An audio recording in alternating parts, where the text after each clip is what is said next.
What's up, guys? Don't forget to smash that like button, drop a comment, hype up the video, and if you're new here, hit that subscribe and join the family. What if a doctor was reborn in a world of swords and magic? He was one of the best surgeons in the modern world, but died tragically and was reborn in a medieval world. Now he's the illegitimate son of a count. No magic, no talent, no respect. But he has something no one else does. Knowledge of modern medicine. With scalpels instead of swords, he defies death, heals the incurable, and changes the fate of an entire world. The story begins with the protagonist thinking he's filthy trash. He was born from someone nobler than anyone else. And he himself, who was despised by everyone, had a talent, the power to heal. This is a power blessed by the heavens, showing mercy to those in pain, afflicted by disease. Those who can heal are called healers. Regardless of their status, they are well treated and live in wealth and honor. The only way for him, an illegitimate and filthy child, to be acknowledged is by becoming a healer. He worked hard and studied day and night, but he was a pathetic healer. One cannot overcome the barrier of talent with just effort, and he couldn't move past being an apprentice even after 5 years. Now he's someone who does chores for other healers. People insulted him, calling him a pathetic, filthy, and stupid bastard. And the protagonist just kept his head down. They laughed among themselves, and one of them said to throw that out too, and questioned why he was even born as that person's child. While the protagonist cleaned, he thought it was just another day, until something shined behind him. The bucket fell to the floor and he grumbled. The system notified that he had awakened as a class player. Surgeon. A miracle had happened. The blonde stared at the system message and wondered what it was, and if he was hallucinating from being overworked, and that if he was a surgeon, it was the first time he'd seen that word. Since he was hallucinating anyway, he wondered why it didn't show him a way to make money. Suddenly, he appeared in another place, dressed like a doctor. He panicked, and someone asked how the vitals were. They mentioned there was a lot of plasma, and to hurry up with the vital fluid transfusion. The protagonist, very confused, wondered what was going on. A voice mentioned doubling the dose of Levifid, and another responded in understanding. One of them called for Kelly. A nurse handed him scissors. The blonde thought it was the first time he'd heard these terms, but he knew what they meant. What vitals Kelly and Levifid meant, and why both of his hands needed to stay above the waist, and how the hell he knew that. He thought he was a healer, not a doctor, and what he was witnessing now was a surgery on a patient with a torn arm. A splenectomy. This was a patient he couldn't have saved with the healing he'd learned, but with the medical procedures he was now seeing, he could. Then the protagonist's eyes widened. He returned to the place he was before. Sitting on the ground, he wondered what that was. He thought it was a surgery where they open a patient's belly. He had never heard of a treatment like that before. It was basically a pseudo-wild treatment. He was sure it was a terrible dream, just a shitty dream caused by overwork. But it wasn't. And though he didn't know why, his brain instinctively understood. It was far more amazing than healing, and it was a safe method of treatment. Patients on the continent of Lipentina who couldn't be saved by healing, he could save all of them with the medicine he had just seen. He wondered what the hell had happened to him. More notifications arrived, congratulating him on awakening as a player, and his player class was Surgeon. It told him to check the status window. The blonde wondered what a status window was. The system displayed the player's status. Name: Raymond, class, Surgeon, class rank, Novice President, title, Filthy Illegitimate Child, and secondary class not activated along with attributes, Academic Skills, Surgery D, General Surgery C, Basic Surgery C, Medical Botany S, Endemic Pathology A, Attribute Skill Ironheart, Secondary Skill None. The protagonist kept observing, and more notifications appeared stating there were many limitations to the surgeon's skill due to the player's low level. He must treat patients to gain experience points, and he can grow without limits along with his level. The blonde thought he didn't know what was going on, but one thing he was sure of: an unbelievable miracle had occurred. Then someone approached the door, calling him a pathetic bastard, and asked how long he was going to keep crawling around like that. Raymond picked up the bucket from the ground and apologized, saying he was just leaving. The bald man approached and threw the contents of the bucket on him, saying it wasn't needed and that he should stay there with the rest of the trash. With talent still below F rank, he asked if that was all he could do at the prestigious Belland Clinic. People around commented on the stench, asking if that pathetic bastard still hadn't left, that he didn't even understand his own position, and how long he was going to remain at their clinic. One of them told the others to be quiet and careful, asking what they'd do if that person heard them slandering him. They asked what would happen, even if he did hear. It's just an illegitimate child anyway. A voice asked if that person also said in public that he was his son, and he doesn't care. One of them replies that you never know. Maybe he's hoping he gets eliminated somewhere out there. The protagonist stands still, head down.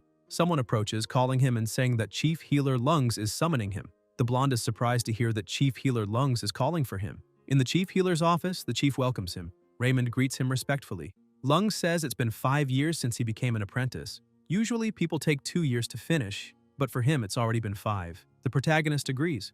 The chief says that he himself arrived a year later and already reached B rank as a healer, and now holds the position of chief. The blonde says that's because he's extremely talented, unlike himself. Lungs agrees and says that the other official healers and himself have decided that he will never become a healer with such pathetic talent. And from today onward, they're revoking his qualification as an apprentice, and he should give up on becoming a healer and leave the clinic. Raymond widens his eyes. He kneels on the ground, pleading for them to reconsider one more time. The chief says they reached this conclusion after enough deliberation. If it weren't for his parents, someone this untalented would have been discarded in less than a year, and honestly, 5 years is more than enough. The protagonist wonders what he should do. He thinks that being a healer is the only respectable job he could have as an illegitimate child. If he's expelled, he won't be recognized as an official healer. Then he notices another system message saying he can treat patients through surgeries. The blonde looks at the word surgery and wonders if he can treat patients using that as a method. He thinks it's possible. He moves his hands and says he'll prove he can treat patients. Lungs asks how. Raymond says that if they give him a patient, he'll treat them. Just give him a chance. He thinks that even though his healing is below F rank, and he's the least talented with the medical knowledge in his head, he can become a healer too. The chief says he must think treating patients is child's play. Coincidentally, they have the perfect patient for him. If he can treat them, he won't be expelled. The protagonist thanks him. Lungs watches him leave with the paper. On Rankin Street, the blonde walks holding the paper, wondering if he can really do it. It's the first time he's treating a patient personally. If he fails, he'll definitely be expelled and won't be able to finish his apprentice period. Then he'll lose the chance to take the certification exam and will become an unlicensed doctor who will never be officially recognized. He'll probably be sent to prison immediately if reported while treating a patient. He remembers people asking if he's not only an illegitimate child but also a criminal, and how far he intends to tarnish that person's name. If they were in his place, they'd hide somewhere unknown and be quietly eliminated. He's shameless. Back to the present, still in the same place, someone opens the door and walks right into him, knocking him to the ground. A child asks who he is.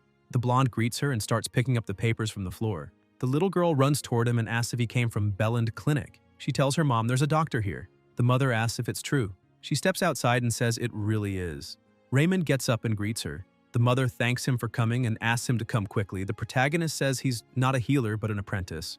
She replies she doesn't care if he's an apprentice or a healer. Just save her husband. The clinic said they couldn't afford the cost of treatment, so they did nothing for him. She's in a situation where she has to watch her husband lose his life without being able to do anything. The blonde thinks his buttocks seem to have a severe infection. It's a complicated disease that requires at least a B rank healing. It's impossible for a poor family to afford a healer of such level, and the family is likely just watching him die without even receiving proper treatment. Just like when he was a child, Raymond begged for help and said he'd do whatever it took to earn the money he lacked and for them to save his mother. Back to the present, the child asks him to save her father. The protagonist looks at her tear-filled eyes and asks where the patient is. The mother says to follow her. The system notifies that he volunteered to treat the patient and received a special bonus, 5 skill points. The blonde wonders what skill points are. The system explains that you earn skill points when you achieve a special accomplishment or complete a quest, and you can save up points to buy abilities that help treat patients. Raymond realizes there was an explanation.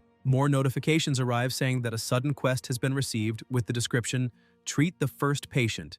Medical technique rank half scalpel, difficulty low, objective, treat the first patient, reward level up and 10 skill points. The goal is to treat the first patient. The protagonist thinks about treating his first patient. And yes, this is his first patient, even though he came here because he didn't want to be expelled from the clinic. The child runs to her father saying he's going to be okay now because the healer is there. The blonde thinks that even so, he wants to save him at any cost, and he might be able to, since he not only has healing ability, but also surgical knowledge. More notifications arrive saying surgery is an academic-type skill with current proficiency at 0, giving specialized knowledge to perform surgeries on patients and treat them via surgery. But due to the low level of knowledge, there are restrictions on performing complex procedures. Raymond thinks that even though his level is still low and there are some limits, if he levels up, he'll gain better abilities. And if he treats his patients, he'll also become a great healer and proudly earn others' recognition. He says he's from the Belland Clinic. The man is near death, with foul odors spreading. The protagonist thinks the smell is horrible. He can't breathe. The mother calls the healer. The blonde thinks he needs to take action as soon as he sees the patient, but he can't remember anything and he can't let it go on like this. He needs to get a grip. The system notifies that the passive skill Iron Heart has been activated.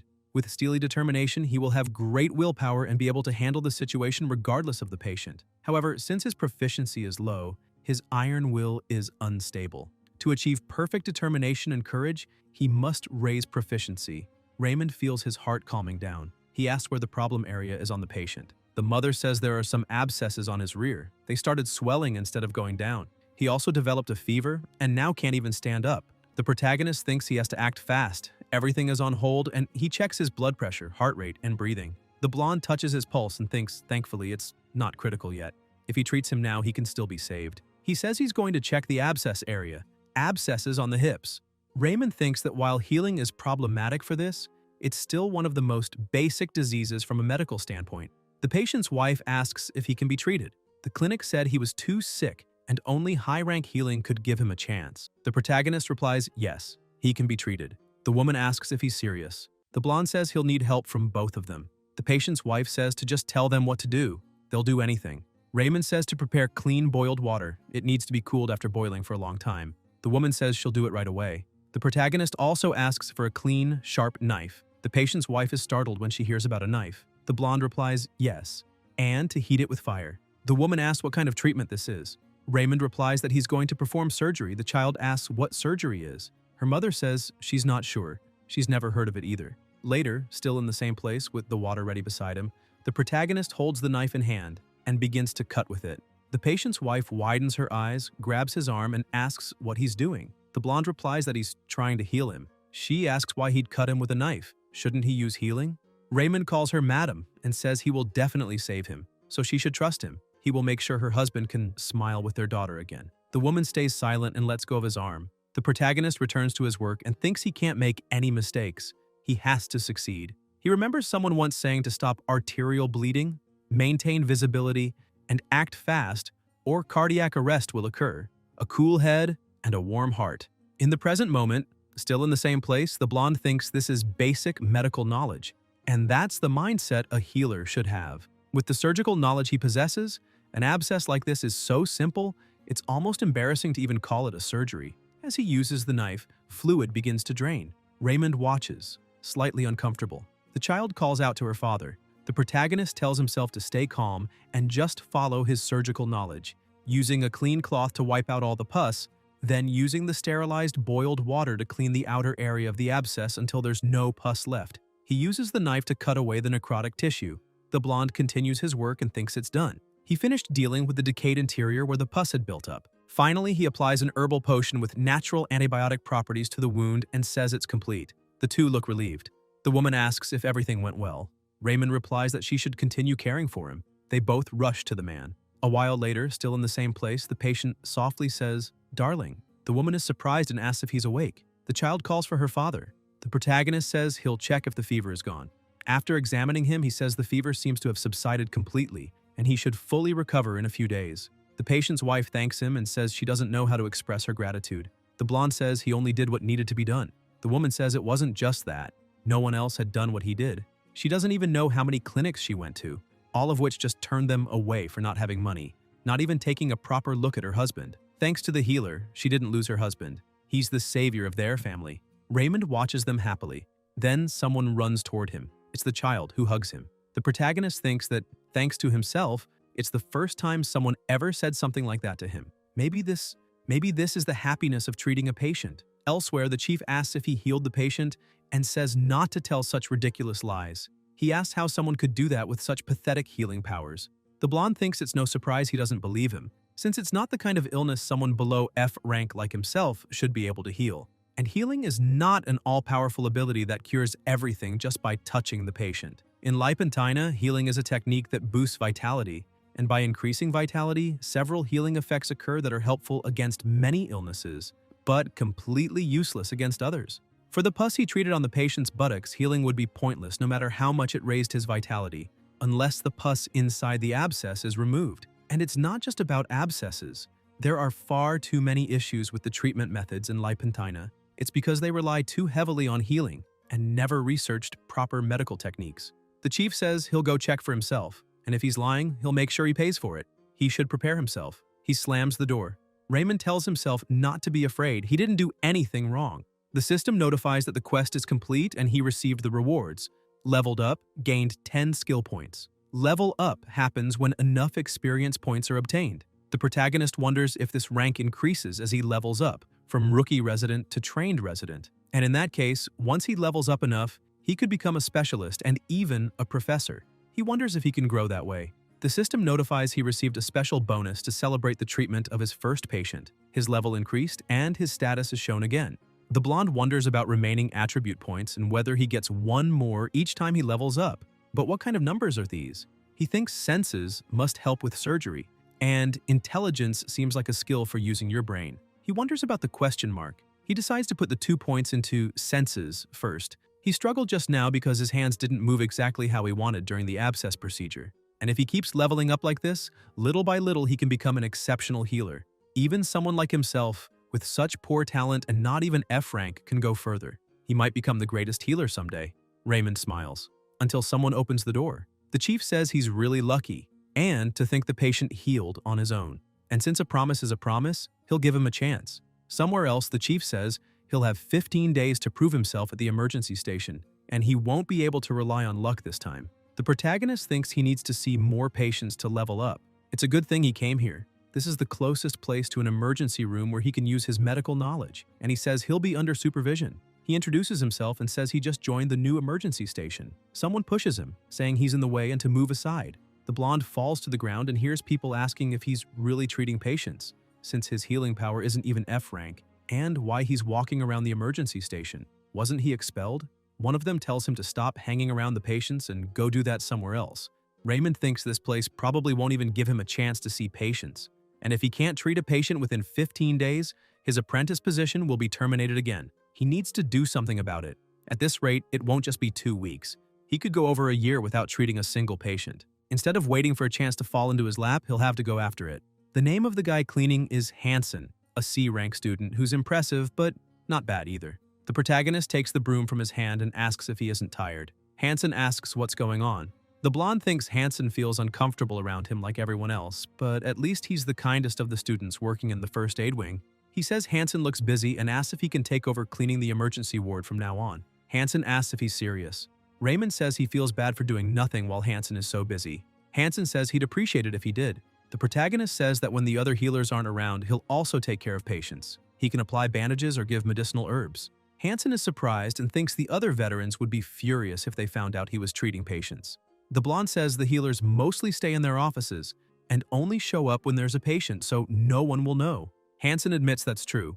Raymond asks if he minds. He guesses not and says they'll just pretend none of this happened. Hansen agrees and thinks that cleaning the emergency wing is the hardest part, so work will be easier without that burden. He asks if Raymond will clean it all by himself. The protagonist says of course and thinks now all that's left is to level up. Later, still in the same place, he wraps a patient's arm and says, "It's done." The system notifies that XP has increased and the patient thanks him. The blonde says not to worry, it was just his duty. He continues treating patients, handing out herbs and changing bandages. The system keeps notifying XP increases. He thinks he's only gaining 1 point since it's a simple task, but hey, grain by grain the hen fills her beak. It's been 3 days since he came to the emergency ward.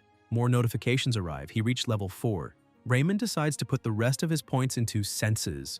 The better his senses, the better surgeon he'll become. He says he'll continue treatment now and thinks if he keeps earning XP like this, he'll become the best healer someday. And once he's the best, he'll live in luxury, own a 5-story mansion with marble floors, eat meat, drink the finest wines before bed. He'll never again suffer because of money, and he won't be treated like trash even by the lowest servant. Even though he was born into a noble family, he won't live a miserable life in the fanciest place, just envying others.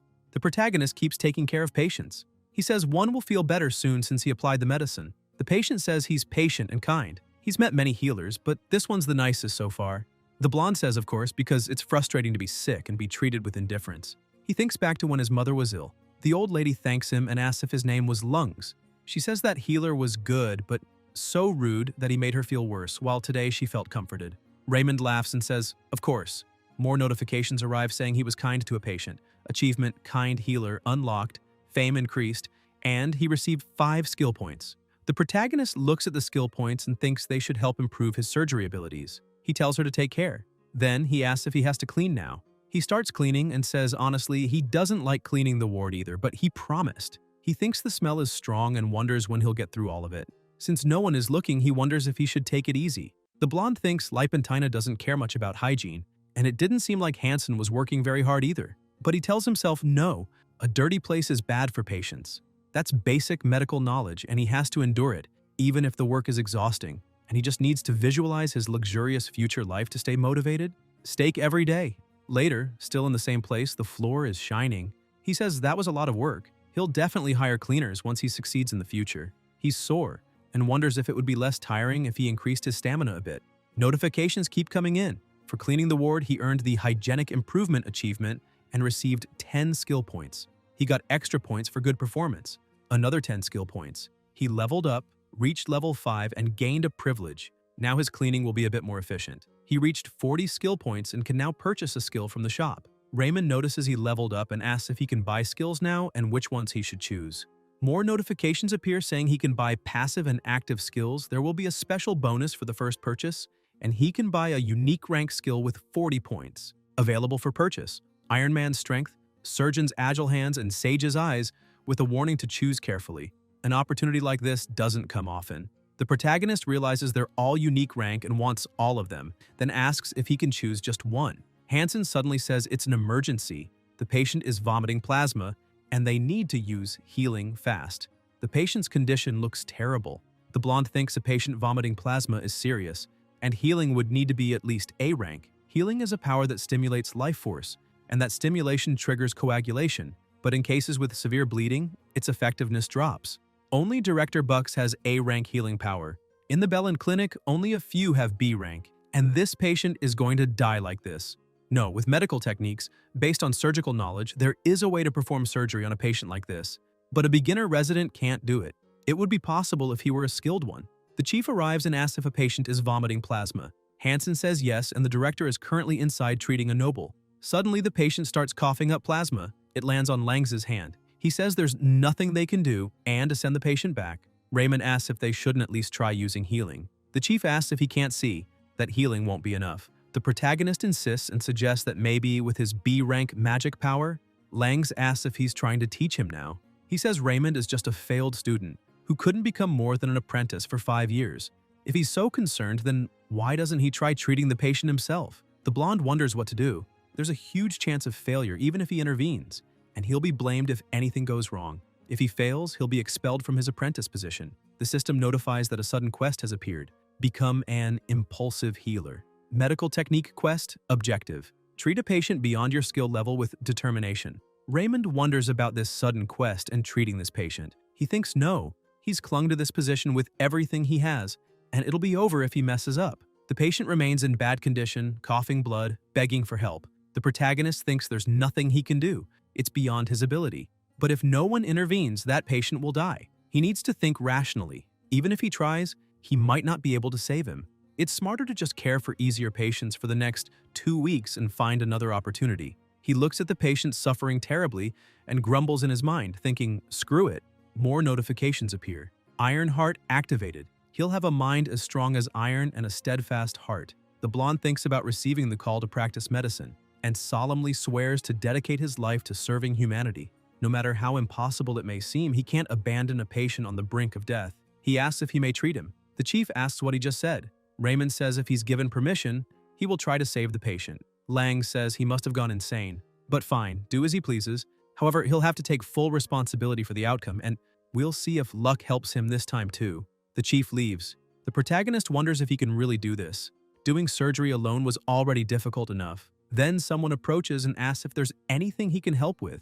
It's Hansen, saying he doesn't want to see the patient die either. The blonde feels relieved, thinking he got an assistant, and thanks him, saying he really needed the help. Hansen asks how he plans to treat him, because it's impossible with just their healing. Raymond says that instead of using healing, he was thinking of treating the patient with a different method. Hansen asks what method. The protagonist replies that the situation is urgent, so he'll explain later. First, he needs Hansen to prepare the things he requested.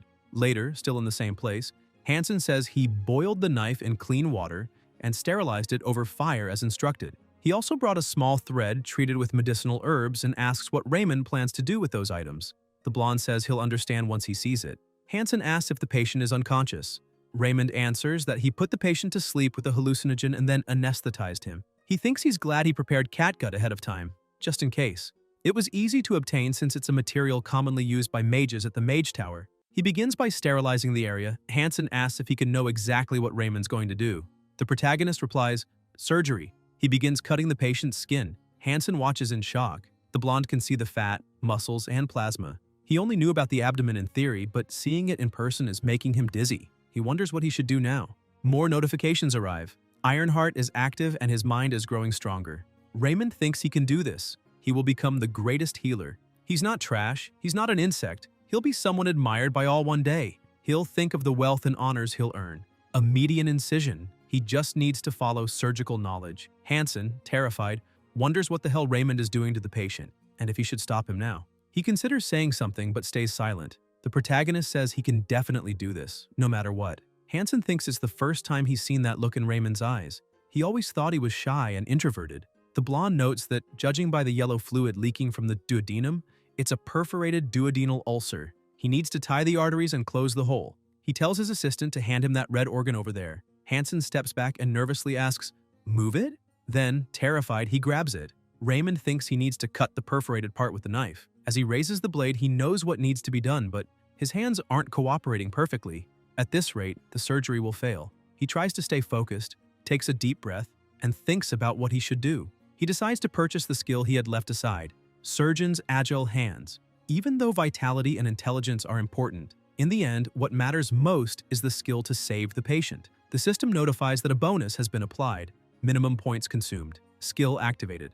Also notifies about improved senses. The protagonist thinks this is great. His fingertips feel more sensitive. Although it still feels unfamiliar, his hands are now more refined, and what he felt was missing is now gone. He tells Hansen to hand him the thread. The assistant says, "Understood." The blonde thinks he needs to tie the artery and stop the bleeding. Thankfully, his fingers are more agile now, so it's not too difficult. He just needs to close the hole in the duodenum. He brings the omentum that connects to the stomach and uses a Gram suture to seal the perforation. He also cuts the vagus nerve to reduce gastric acid secretion. And, after cleaning the gastric fluid that contaminated the peritoneum with clean water, he proceeds to close the wound. More notifications arrive. The first open abdominal surgery was successful. It's the first open abdominal surgery on the continent of Lipentina. He earned the achievement Father of Surgery and will be remembered as a pioneer of surgery for generations. Compared to his class rank, the achievement is high level, so skill points were limited. 100 skill points awarded. Bonus level up. Treated a patient beyond his rank and earned the Dedicated Healer achievement. 30 skill points awarded. Another level up bonus, new perk. Treating patients beyond your abilities will now grant a small amount of additional courage. The protagonist walks over to the window and starts laughing, then sits on the floor. Hansen asks if he's okay. The blonde, emotional, and with teary eyes replies that he did it. He repeats it again. "I did it." Elsewhere, the chief asks if that guy really treated the patient who was vomiting plasma. He slams the desk and demands to know how that's possible. The apprentice says it's true. He doesn't know how, but the patient is no longer in critical condition and is recovering. Langs can't believe it and says it's impossible. He'll go there and confirm it himself. He thinks there's no way someone who doesn't even have F-rank healing could treat a patient vomiting plasma. The chief opens the door and sees the patient doing well, talking to him. He asks who the hell treated this patient and says it couldn't have been him. Raymond replies that it was indeed himself. Langs tells him not to lie and asks how someone with healing power below F rank could do that. The protagonist responds that he didn't use only healing to treat him. The chief asks what he just said. The blonde thinks he'll just make up a story for now and says he used medical techniques that were practiced in ancient times to treat the patient. Langs asks what kind of techniques. Raymond thinks he prepared something for a moment like this and says that some time ago, while traveling in the northern region, he lost his balance and fell off a cliff. Coincidentally, he ended up in some ancient ruins and learned an old healing method known as medical techniques. He thinks it's a story about a chance encounter after falling off a cliff. The chief asks if he really expects him to believe that ridiculous lie. The protagonist wonders if it didn't work. The patient complains about the noise and lifts his shirt, telling them to look. That's the proof that Raymond saved him. Langs looks awkward. The patient says now that he thinks about it, he remembers Raymond. He's the guy who looked at him and asked others to just let him die. And not only did he save a patient, now he's trying to blame the healer who actually did save him. He should be ashamed. The blonde tells him to lie down. The patient grabs a nearby pot and throws it at Langs. Its contents also spill on him. The chief asks if he just threw urine on him. The patient asks if he would have preferred feces instead and tells him to get lost. Langs leaves angrily. The patient says how dare he call himself a healer. He apologizes for messing up the room. Raymond says it's okay, and thanks to him, he's feeling much better. He's grateful. People around can't believe it and start questioning this so-called ancient healing technique. What is that nonsense? They say he probably just got lucky and the bleeding stopped on its own. The protagonist feels discouraged hearing that. While cleaning the floor, he thinks he knew people wouldn't see him differently just because he cured a patient with medical techniques. Hansen looks at him and calls out. He says it was nothing. The assistant grabs the broom and tells him to leave the cleaning to him from now on. The blonde tells him to wait. He's the one who should be doing it. Hansen says no and starts cleaning. Raymond wonders if he's overthinking and feels like the way Hansen looked at him was kind of different. And then he thinks no. The protagonist looks back and thinks that the way the chief looked at him was what really changed, going from contempt to a thirst for plasma. In the past, that would have gotten him into serious trouble, but interestingly, he feels nothing now, and he thinks, just wait and see. When I become the best healer, I'll abuse my powers all over the Belland Clinic. Langs approaches him from behind and brings up that ability. The blonde asks what he means and suddenly feels something strange. The chief smiles and says to attend the upcoming Imperial Palace birthday festival as a dispatched healer. Raymond, trembling, asks what he just said. Langs repeats.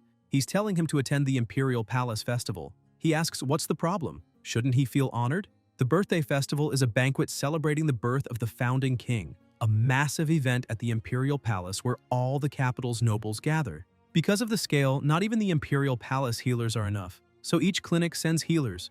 Being dispatched to the Imperial Palace means your skills have been recognized. It's a great honor for any healer. The chief adds that since Raymond is just an apprentice, this is an even bigger deal. Only truly promising apprentices get such a chance. And since he cured a patient vomiting plasma, he definitely earned the right to go. The protagonist thinks Langs is a bastard, that he's not giving him an opportunity, he just wants to ruin him. Because the Imperial Palace is like hell for him. He remembers the students insulting him, calling him a filthy worm, questioning why a dirty bastard like him was even born, telling him to just die already and wondering why even that hadn't gotten rid of him. It was pure hell. The blonde thinks that compared to his time in the Imperial Palace, his life at the Belland Clinic was paradise. He suffered a lot, and because of him, his father's dignity was stained. Raymond collapsed, stood back up and watched people approaching. Prince of Shadows used to be his nickname. When he was about to say something, his father turned his back on him. The protagonist just watched. The Kingdom of Houston, a nation of knights that does not acknowledge illegitimate children. The only mistake the respected king ever made. In the present time, still in the same place, the blonde thinks that in that place, he is a worm that shouldn't exist, a piece of trash that taints the king's majesty, and he wonders if the chief really wants to send him to the Imperial Palace Festival. He asks if it's really necessary to send him. The chief asks what's wrong, doesn't he want to go, and says to do as he pleases. After all, apprentice pay depends solely on the individual. Raymond looks down and thinks how badly he wants to punch him, wondering if he should. The system notifies that he has received a medical technique. A large number of people gather during a banquet, and since there's no way to know what emergencies might occur, medical technique rank, half scalpel, high difficulty, and the goal is to end the banquet without any deaths, with rewards. The protagonist wonders why the reward is so high. It's 3 times higher than the reward for treating his first patient. What bothers him is that the difficulty is high. He wonders if there will be a serious medical emergency during the banquet or something like that. Langs asks what he'll do, saying he's sure Raymond won't turn it down.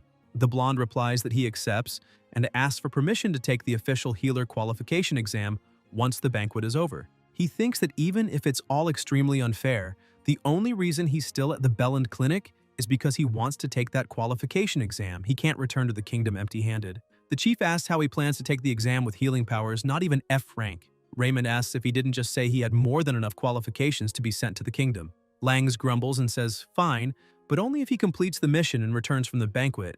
The protagonist thinks he finally got permission to take the official healer qualification exam, and once he passes, he'll leave this damn clinic. This will be the last time he sees that idiot's face.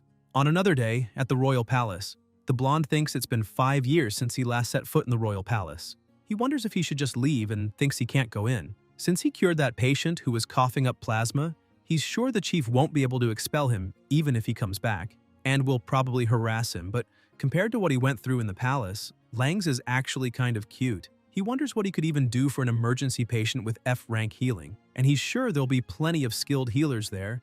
But if it's an emergency patient who doesn't respond to healing, that person could die. He asks himself again, who cares? From the servants to the nobles, everyone in this place treated him like trash. Then Raymond stops. He looks back, bites his lip, and wonders why he should run away. He hasn't done anything wrong. He didn't ask to be born a bastard. That's his father's fault, the king's. He was just a victim. In the past, he wouldn't have thought twice about running, but not anymore. He won't run for the sake of the patients who need his help. The system notifies that he chose to face his fears for the sake of the patients. Ironheart is reacting to his concern for them. Ironheart proficiency temporarily increases to rank A. With iron determination, he now has unshakable willpower. The increased proficiency will last until the end of the banquet. The protagonist smiles. He notices he's calming down and wonders if this is what rank A proficiency feels like. He's no longer afraid, and he doesn't need to be. Maybe if he manages to save a noble, he'll be rewarded. He says he needs to buy useful skills before going. Search skill shop. The system notifies that he can buy any skills he wants with skill points, but due to his low class rank, many are restricted.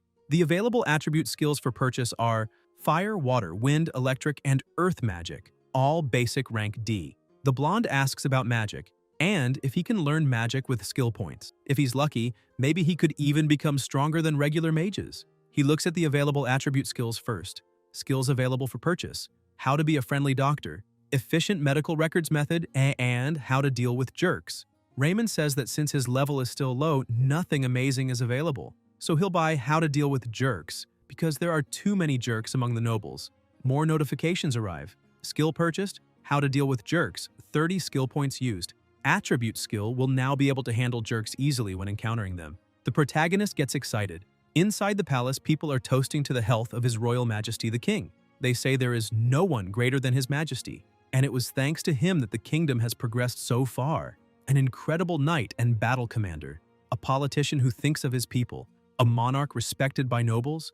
No one dares mock the great king, and that's exactly why they spoke so poorly of him. If it weren't for that bastard, the king would be absolutely perfect. Why did a child like that have to be born? People comment that it's been 5 years since the Shadow Prince left the palace, and it was good that he left on his own. They're glad they don't have to see that trash around anymore. From what they've heard, his healing powers are useless, and he's still just an apprentice. The blonde stands in place, lowers his head. A young man asks if that guy in the corner isn't the Shadow Prince. One of them replies that it can't be. It has to be someone else. The young man insists, telling him to look at his face. It's him. Raymond thinks Ironheart rank A is really working. He used to get scared just from being looked at, but now those stares don't affect him at all. He looks in the mirror and thinks his appearance is glowing today. He must raise his Ironheart proficiency no matter what.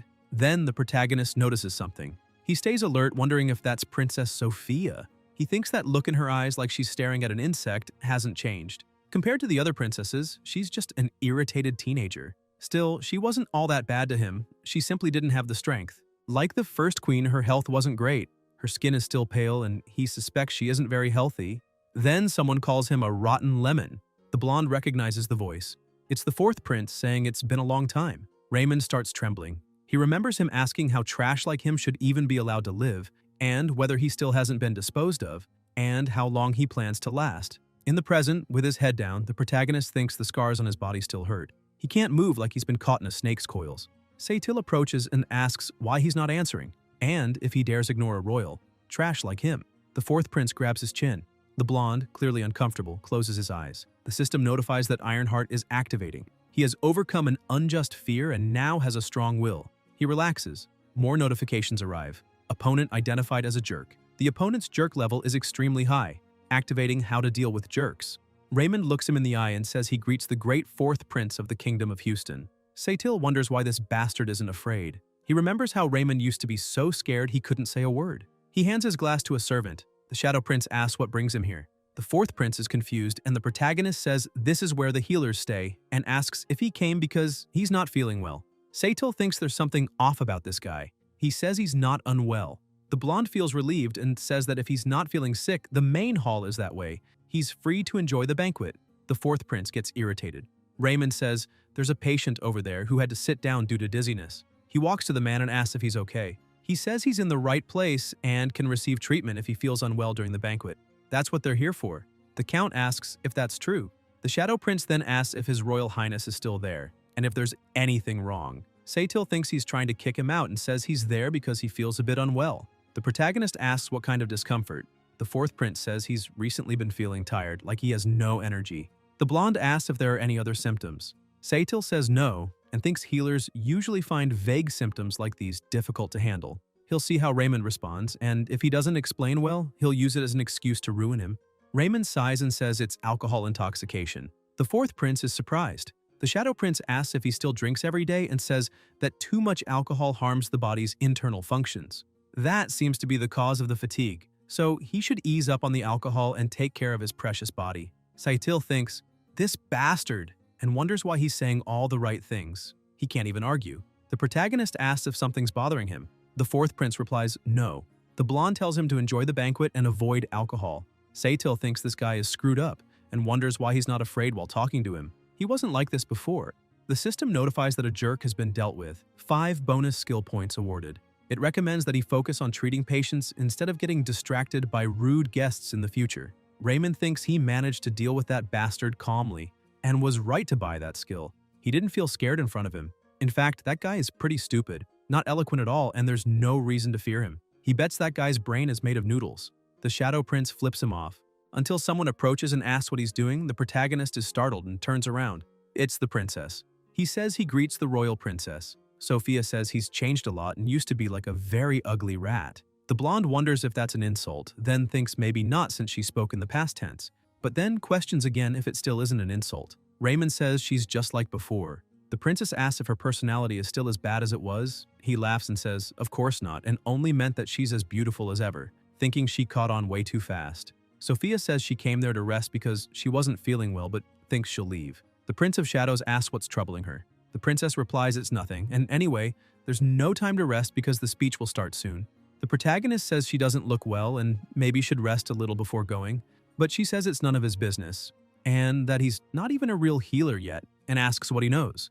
Sophia walks away, and the blonde thinks she's still as mean and rude as ever, but it's more tolerable because she treats everyone that way. The princess heads to the stage and they applaud her. Sophia expresses her deep gratitude to all of them for being there to celebrate her birthday and says she's there to deliver her messages of thanks on this joyful day. She's not feeling very well, and Raymond thinks something seems wrong and wonders what it is.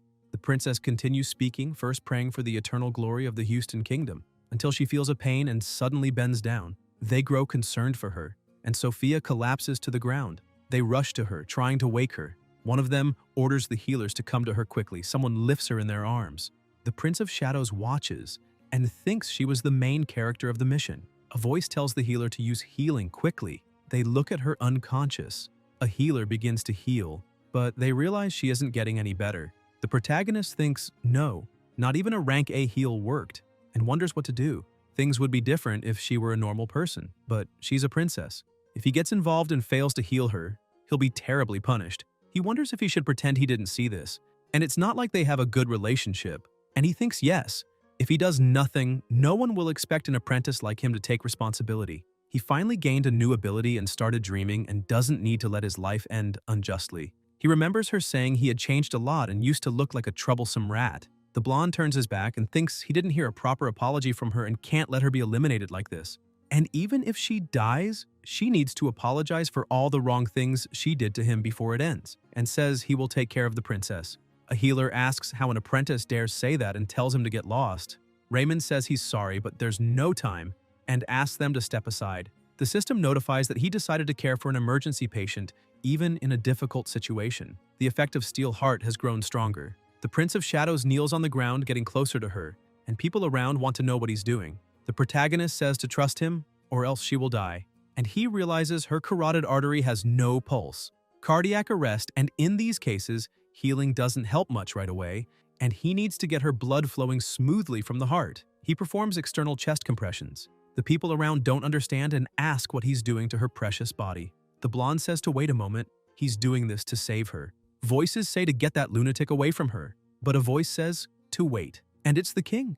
Everyone is surprised to see him. He watches Raymond trying to save her and asks him to answer sincerely, can the princess be saved with healing? They're embarrassed, and he says in that case there's no other choice but to wait. Raymond watches her and wonders why her heartbeat isn't coming back. At this rate, she'll die. People ask what he's doing and if he's hitting the princess. They say she'll end up dying. The Prince of Shadows keeps doing the chest compressions and looks disheartened. If things go on like this, even he will be in danger. He tries to calm down. He needs to think of another way. If the compressions don't work, his alternative is something else. Until the protagonist widens his eyes and thinks of shock, wonders where he can find a defibrillator, but remembers this place is the continent of Lipentina and something that could replace a defibrillator. He opens the status window and buys a secondary skill. Notifications appear for available attributes to purchase, and he clicks to buy electric magic. With it, he's able to use electric magic, and the higher his proficiency, the stronger the electric magic he can use. The blonde thinks that one of his hands should go below her right clavicle and the other in her left armpit. He uses his skill releasing electricity. Someone immediately pushes him and with a sword in hand asks what he just did, and how he dares attack her when she was in critical condition with electricity, a direct attack on the imperial family. Raymond replies that it's not what it looks like and that he wasn't trying to hurt her. He did it to save her and is telling the truth. The king says to look at the princess. Everyone looks in her direction, and a healer says her heart is starting to beat again. People bombard with questions like how it happened and if he really did that without healing. They say it's unbelievable. The man lowers his sword. The Prince of Shadows bows his head in relief. The king approaches and asks what he did. The protagonist replies that after examining the princess's condition, he thought it was impossible to help her with healing. So he tried other treatment methods. The king stares at him, and the blonde wonders why he's looking at him like that and whether there's a misunderstanding. The king declares the banquet is over and tells him to remain available until summoned again. Raymond looks back and wonders why he plans to summon him, and thinks they finally met after 5 years. What could he possibly mean? The first time he met his father was right after his mother passed away due to illness. While he was starving to death alone in the slums, someone opened the door. It was the king. The healer went to his mother and said it seemed she'd been dead for some time. The protagonist asked who he was. The healer touched his wrist and said, if this child didn't receive the highest level of healing immediately, he wouldn't survive. The king looked at him, picked him up, and took him to the palace. People watched. In a room, the healers arrived carrying the blonde, telling them to save him and to make sure he lived. And that was the first and last time Raymond ever heard his father's voice. After surviving, he wasn't able to speak with his father even once before leaving the imperial palace, because he was an illegitimate child who shouldn't exist. He always thought that while being repeatedly abused in the imperial palace, his father should have let him die back then. If he had, he wouldn't have suffered so much. In real time, the Prince of Shadows looks uncomfortable until he notices something. The system notifies that he completed the Banquet Guardian quest and received rewards, leveled up and gained 30 skill points. The protagonist realizes these are the quest rewards. He had completely forgotten about it. More notifications arrive. He earned the title The One Who Saved a Noble, received a bonus level, 30 bonus skill points, special perks, and his reputation increased. The blonde thinks he leveled up 4 times and got 60 skill points.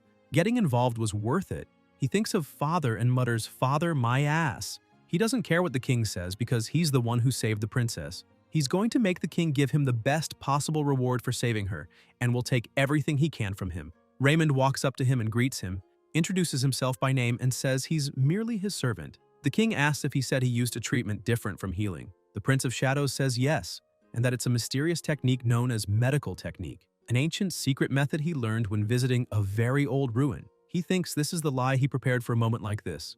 Ancient treatment method. There are many ancient ruins across the continent of Lipentina full of chaos, where people gain mysterious abilities by exploring them. Regarding ancient Lipentina, there are many techniques more advanced than modern ones that haven't yet been discovered. So it wouldn't sound strange to say there are other treatment methods besides healing. A voice says it's true that in ancient ruins, there's ancient knowledge that gets lost over time, and asks if he called it a technique. The protagonist confirms. The king says that whatever method it was, it's true the princess recovered because of it, and he acknowledges what he did and will reward him for it.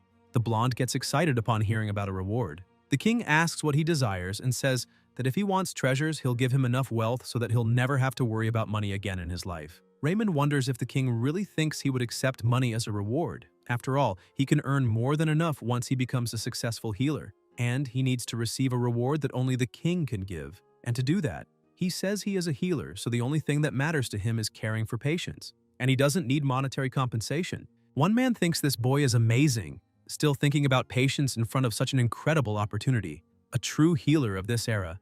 Another wonders if that illegitimate child really has such pure and noble thoughts. The Prince of Shadows thinks, of course, it's 100% complete crap. Money is great, and he needs to set the bait properly to get what he truly wants. He says there is something he truly needs, that he wants to work hard for the rest of his life to save patients and hopes the king can guarantee that he can do that for them. The king asks if he's requesting to be allowed to treat patients using the medical technique. The protagonist confirms that it be recognized as an official method of treatment. He thinks that if he keeps using medical techniques, existing healers will eventually retaliate. At worst, they might label it witchcraft, and the healer's tower could forbid it.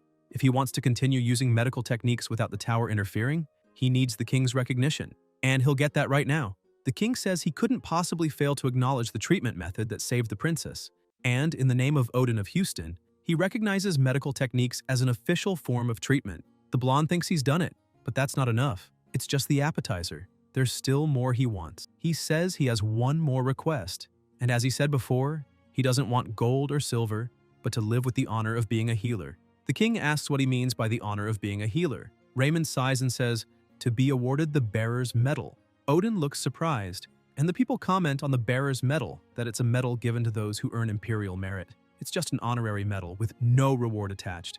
To think he would ask only for an honorary medal and refuse any other reward after saving the princess.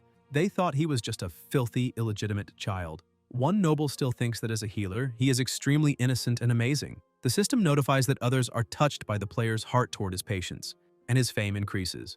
The protagonist thinks everyone is emotional, but this is just a misunderstanding. He wonders if they really think he would want a worthless reward. But if he gets the bearer's medal, he can become an honorary knight. Even though it holds no real authority, it would make him a noble. A noble, that's a delicious word. And that's the best reward he could get from this opportunity. The king asks if the medal will truly be enough. The blonde says yes, and that he only did what he should do as a healer, and asks what more reward he would need. He says the medal is more than enough. More notifications arrive. His fame has increased. Raymond smiles. And Odin says he will grant the bearer's medal. The Prince of Shadows thanks him. He walks out of the palace, smiling. The king watches from the window. The man beside him says Raymond has changed so much that he's unrecognizable, and he didn't know that boy could speak with such conviction. The healer stands still, thinking that the first time he saw him, he was a miserable child on the brink of death. He remembers when he said that if the child didn't receive the highest level of healing immediately, he wouldn't survive. Then the king looked and picked the child up.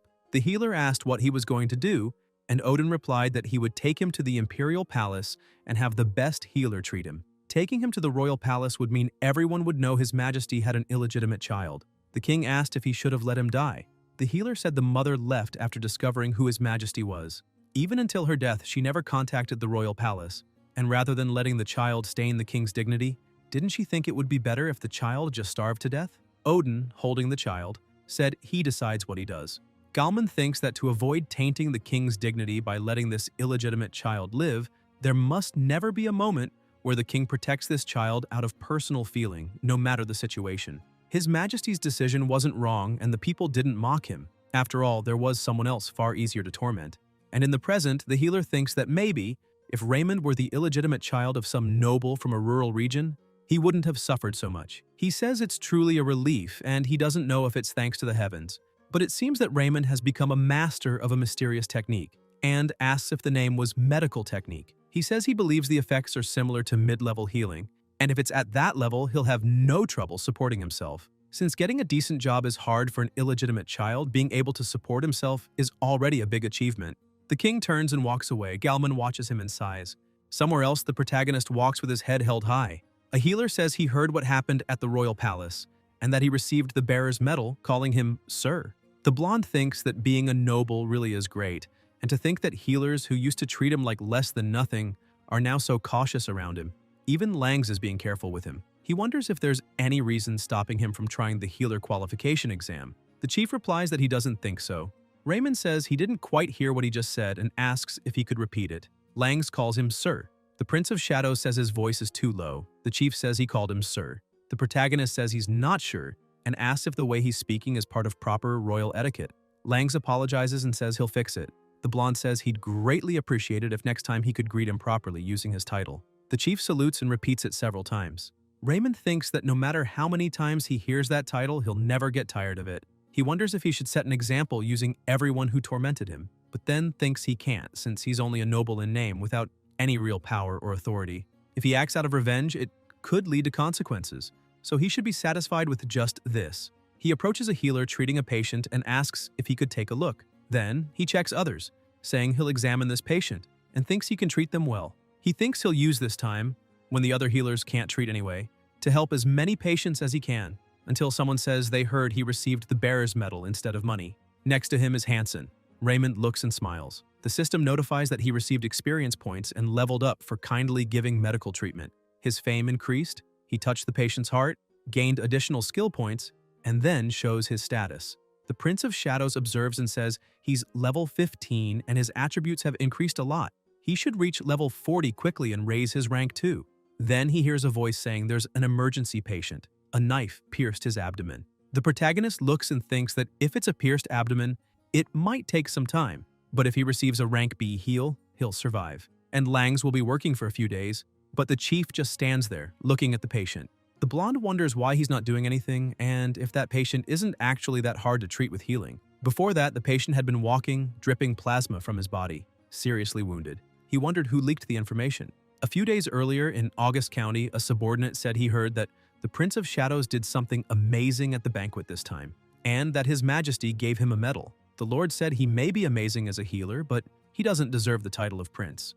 There are 3 princes in the Houston Kingdom, and the power struggle between them is already absurd. Their family supports the 3rd prince, the 2nd prince is Cairn, and the 3rd is Limerton. The most likely candidate to ascend to the throne should be the 2nd prince. That's why the mission is very important, Clearin. He must make sure to pass that information to the 3rd prince. Since the 2nd prince is monitoring them, he needs to be disguised and reach the agreed location without being caught. The subordinate says he understands. Then the patient was struck and realized this wasn't just a robbery. He's definitely an eliminator sent by the 2nd prince. He nearly died but was gravely injured. Fortunately, the Belando clinic was nearby. Director Bucks is a rank A healer and should be able to treat the wound. That's when he made it. The healers looked frightened, and the patient arrived asking for help. The healer said the abdomen was pierced and to bring the chief quickly. The dizzy patient thought it looks like he's not destined to die here. Back to the present, Lang stared at him and asked why there's a beggar here. He says they can't allow a beggar to enter the clinic like this, and they'd have to stay beside a patient like that for several days to help him recover from such a wound. If they treat him, it'll only bring losses, and he orders them to send him to the White Clinic, which treats common villagers. The patient says to wait, coughing heavily, and says he's from the August family. The chief steps back and asks how a beggar dares think he can come to the Bellin Clinic. The protagonist tells him to wait a moment because there's no healer at the White Clinic who can help him, and if they send him there, he'll die. Langs remembers when he said that if Raymond was so concerned, he could take care of the patient himself. In real time, the chief says that if he's skilled enough to save the princess, this should be a piece of cake. The healers begin whispering, saying he was showing off when he got the medal and wondering why he's so quiet now. They say he just got lucky and that medical technique or whatever it is only works in easy cases. The blonde thinks that his current rank as a novice resident isn't good enough to save him yet. He'd need to be at least on the level of a chief resident, and just as he thought, he's not skilled enough to handle someone that severely injured. Langs looks at him and says that if he can't treat him, then he should send him away. The only place he can send him is to the White Clinic, and that way, everyone can see how kind he is to patients. Raymond asks if he's not ashamed and says this is a person the chief could save. Langs replies that the clinic is a place that makes money. They're not a charity group that heals poor people for free. The Prince of Shadows grits his teeth and thinks his goal is to become the greatest healer and enjoy wealth. And yes, he's a materialistic person who chose the healer's path to make money. That's why getting involved now would be a foolish choice. The smartest move would be to ignore everything. However, a healer shouldn't back down when a patient is on the verge of death, and he says he'll treat this patient. The system notifies that Steelheart has awakened with the will to save the patient, and that he has obtained a will solid as steel. The chief asks if he's talking about the medical techniques that saved the princess, and says that's fine. If he fails, it'll just mean he got lucky saving the princess, and then they'll expose him for lying to the king. So he'd better be ready for punishment. The protagonist looks at the badly injured patient and wonders if he can really do it. He thinks that if he fails, he'll lose what he gained at the Imperial Palace and might be suppressed. Until someone approaches, asking if he can help in any way. It's Hansen saying he remembers that Raymond helped him before, and 2 is better than 1. And if he doesn't need help, Raymond says he does. He thanks him, saying he really needs the help and thinks that he's not alone. He can do it just like last time. He says he needs Hansen to heat water for sterilization and heat the needle in the fire and also to make the surgical area as clean as possible. After preparing everything, Raymond thinks that if only they could do a blood transfusion before surgery. But the continent of Lipentina still doesn't have the tools or techniques for blood transfusions. So he has to start by inserting fluids to maintain the patient's vitals, and his priority is to stop the bleeding with surgery. The system notifies that surgeon's agile hands is activating. His senses are temporarily enhanced. They continue the work. The Prince of Shadows grabs the knife and thinks that maybe because his sense stat has nearly doubled since his previous surgery, he's now able to cut the patient's abdomen much more smoothly. Hansen closes his eyes, then opens them, and is shocked by the plasma. The protagonist thinks that the plasma in the abdominal cavity is beginning to flow out, and he's never seen such heavy bleeding before. The assistant says there's a lot of plasma and asks if everything's really okay. The blonde realizes the plasma is blocking his vision. He can't find the source of the bleeding and wonders what to do. Hansen calls out to him, but he stays focused on the surgery. Hansen calls again and asks what he should do and if there's anything he can help with. Raymond thinks that yes, he's right here. He asks if he remembers the cloth they sterilized earlier and tells him to use it to wipe away the plasma. The assistant says he understands and does it. The Prince of Shadows thinks it's temporary, but he can see again. It's the mesentery. The blade passed through the mesentery and is causing internal vein bleeding. If it were just one vein, he could stop it by tying it off, but too many veins were damaged. In a case like this, he should cauterize all the veins at once, but it's impossible to stop the bleeding without an electric scalpel. He wonders what to do and if there's anything else he can use. Then he remembers. He has a magic. The protagonist opens the market and buys the fire magic skill. More notifications arrive confirming the purchase of fire magic and the consumption of 80 skill points. The blonde wonders if he'll be able to control the strength of the magical flames properly. If he burns the patient, it's over. He looks at the notifications and starts thinking about his intellect stat. He thought attributes only improved the base of medical techniques, but now he wonders if they also help with magic usage. He thinks it's good that his attributes have increased. He activates the gentlest flame possible. Fire appears in his hand. Hansen looks surprised and wonders if that's magic, and that on top of everything, Raymond can also use magic. Raymond thinks he did it. The bleeding hasn't stopped completely, but it has been reduced significantly, and now he can tie off the larger veins to stop the bleeding entirely. He asks for thread. His assistant understands and hands it over. The Prince of Shadows starts stitching and says, "It's done. All the bleeding has stopped." Hansen asks if he just used magic. The protagonist thinks he forgot Hansen was even there and says it's just a hobby. The assistant asks if he learned magic as a hobby. The blonde says he means he was studying ancient ruins and ended up gaining magical abilities as well. Hansen asks about the ancient ruin. Where exactly is it? Raymond replies that it collapsed as soon as he left, so he doesn't think anyone else will be able to enter. The assistant wonders if he's just making that up to avoid telling him, and thinks that if he were in Raymond's shoes, he wouldn't want anyone else to gain those abilities either. The Prince of Shadows says that's not what's important right now, and they need to continue the treatment. He thinks that all that's left is to sterilize, repair the mesentery, and handle a few minor treatments. It's a relief the knife didn't go any deeper. Hansen thinks he's such a peculiar person. He thought Raymond was someone completely lacking in potential or talent, but there he is, achieving something great for the kingdom and wielding strange abilities. And no matter what methods he uses, it's clear that his medical techniques can save patients who can't be saved with healing. He wonders what the foundations of it are, ancient medicinal techniques, and whether he could learn them too, since they seem much more effective than healing. But he's sure Raymond would refuse if he asked, since he didn't even reveal the location of the ruins. The protagonist notices Hansen's curiosity is closed off. More notifications arrive saying that he saved a patient on the brink of death and treated someone above his current rank. Bonus experience will be rewarded. He levels up and receives 30 skill points. Hansen asks if it's over. The blonde smiles and thanks him for the help. Thanks to him, they saved another patient. It would have been impossible to do it without his help, both this time and last time. The assistant thinks he really is peculiar. The patient groans. Raymond says he's awake. The patient asks if this is the White Clinic. The Prince of Shadows replies that it's not. This is the Bellin Clinic, and his wound was too serious. They needed to treat him as soon as possible. The patient says that healer told them to send him to the White Clinic. A man suddenly opens the door calling for Claren. He says his son is alive. The protagonist realizes it's Count August. Hansen wonders if that's the great noble from the south, Count August, and if the patient is his son. The patient calls for his father. August says that this is the Belland Clinic, and the rates are expensive, but the skills are guaranteed. He asks if it was Director Bucks, the head healer, who saved him, and says whoever it was, he'll reward them generously. Hansen says the one who saved the young master was this man, Raymond. They realize it's the Prince of Shadows, the one who saved the princess at the palace.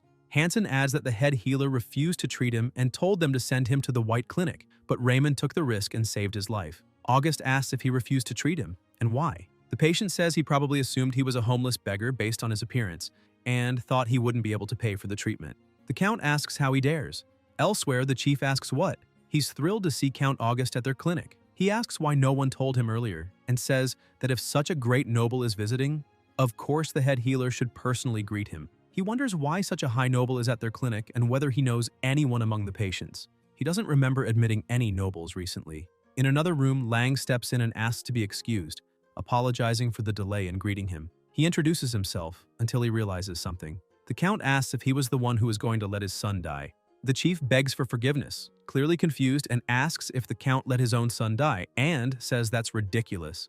Both great nobles glare at him furiously. The patient wonders if this man really is the one. Lang says it was a misunderstanding and that he didn't let him die. He thought the man next to him, the one who cured the princess, should treat him. That's why he left it in his hands. The patient gets very irritated and says, "Left it in his hands, my ass," and that he saw everything with his own eyes. That Lang said it was a waste to treat penniless beggars and was furious just because a beggar showed up at the Belland clinic. August says he not only almost let his son die, but also dared to lie to a noble. Lang says he's very sorry and admits it was a huge mistake not recognizing a noble. The Count asks if he's calling it a mistake, and if he's saying that if his son weren't a noble, he would have left him to die. To think someone like that handles people's lives and is respected as a doctor, it's disgusting. He orders them to remove him, saying he'll bring him to trial for mocking a noble and make him pay. Langs pleads for mercy. August asks, "Mercy?" and says Langs had no mercy for the poor, so why should he expect it from others?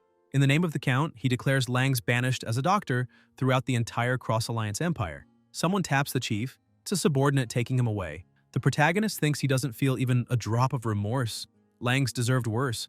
The Count looks at him and apologizes for only now giving thanks, saying the situation was complicated. He thanks him. The blonde wonders if a noble is really bowing before him. He says it was nothing and the Count can stand. He just did his duty. He thinks it's an amazing scene to receive thanks from a noble. August says that if not for him, they would have lost the heir of their county and asks how he can repay this favor. Raymond wonders what that means and thinks. It's reward time, and from a noble, no less. The Count says he's an upright doctor and didn't ask for gold or silver treasures from the kingdom, which is admirable. He wonders how he can possibly satisfy him. The Prince of Shadows thinks that's all for show. Of course, there's nothing better than money. August asks what he thinks of being considered a friend of his family. The protagonist asks what that means. The Count explains that Raymond has the Bearer's Medal, but not yet the rank to have an influential voice, so his family will support him. The blonde smiles and thinks that becoming friends with a noble means others won't be able to look down on him, at least not anyone who doesn't want to clash with that family. He says he's grateful for the generosity. August says there's no need to thank him. Once again, he sincerely thanks him for saving his son, and says that if there's anything he wants, anything at all, just say the word. Raymond says that even if they're friends, he still has to pay the clinic fee. Of course, he's not expecting gold or silver, but it's clinic policy that all patients, even friends, must pay. He hands over the bill thinking that August really did assume he was a penniless beggar, and thank God he was wrong. 2 birds with 1 stone. The Count walks over to his son. The patient asks why he rewarded him like that. August asks if he thinks it was too much. His son replies, not exactly, but if he had died, the second prince would have taken action, and the third prince and their family would have suffered greatly. The Count agrees, saying that's why no reward would be enough. He asks what Claren thinks will happen next. Claren says things will become even more chaotic because of the succession war, since neither the second, third, nor fourth princes will step down. August asks if he thinks the Prince of Shadows will be able to avoid getting caught in this chaos. The patient thinks that normally Raymond has nothing to do with the succession, but recently, the Count says there's a saying that the roughest seas make the best sailors. A talentless boy isn't dangerous, but recently Raymond has shown a talent that can't be ignored, a talent connected to royal blood, and he wonders how the other princes, all fighting for power, will look at him. The more Raymond grows, the more people will try to bring him down. He'll be caught in the storm, and surviving will get harder and harder. He says he only wanted to see him grow as a doctor and hopes their family can be like a shield for him. Elsewhere, someone whispers in Karn's ear and he asks if Raymond saved Claren. The subordinate apologizes, saying he had a fatal wound, and the Belland Clinic is known for not accepting people empty-handed, so they didn't know if he'd survive.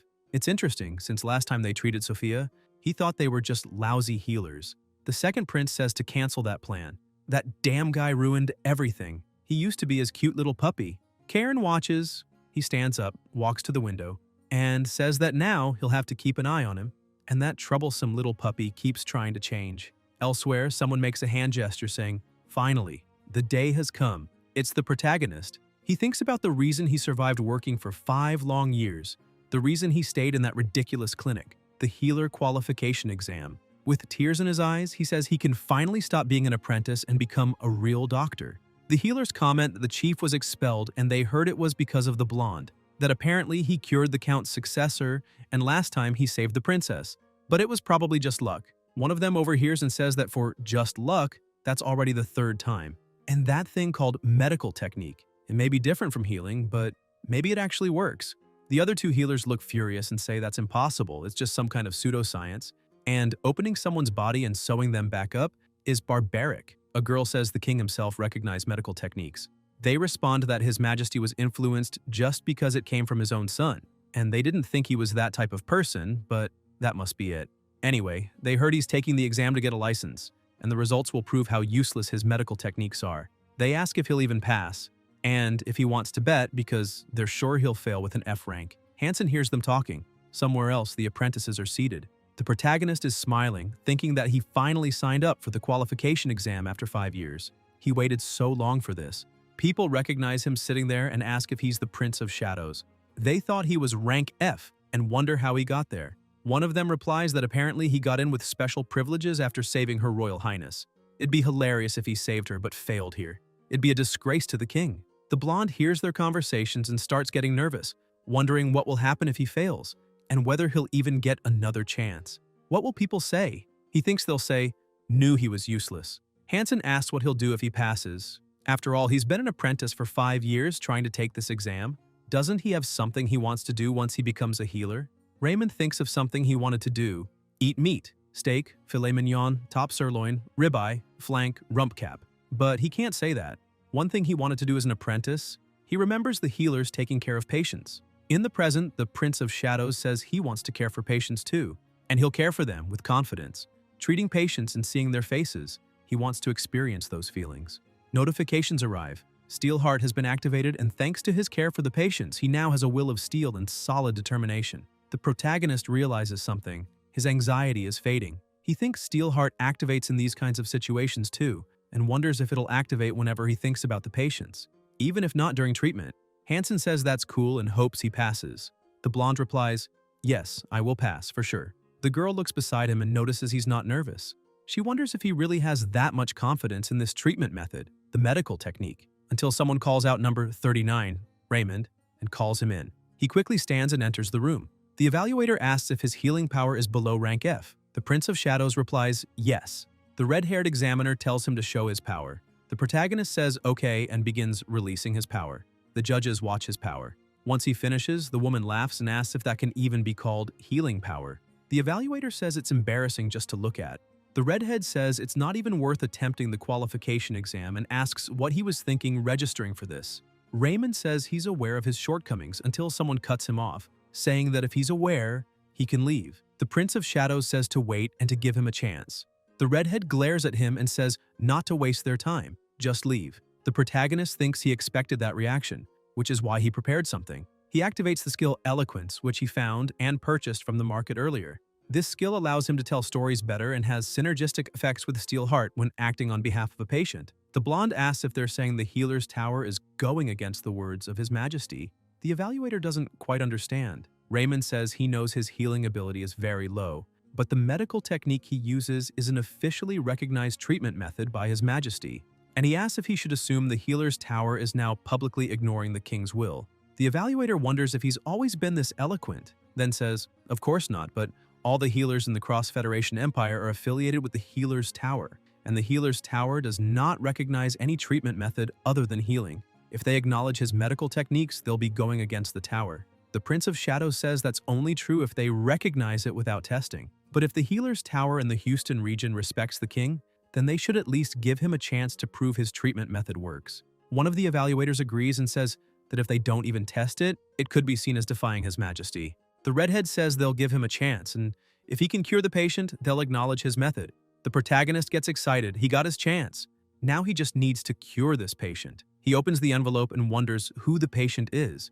Before the promotion exam at the Houston Kingdom's Healers Tower, one evaluator asks if they're really planning to assign that patient to Sir Raymond's exam. But isn't that the same patient a rank B plus healer failed to treat? Another says that makes him perfect for the promotion exam. The redhead says, didn't you see the so-called medical techniques that Raymond used?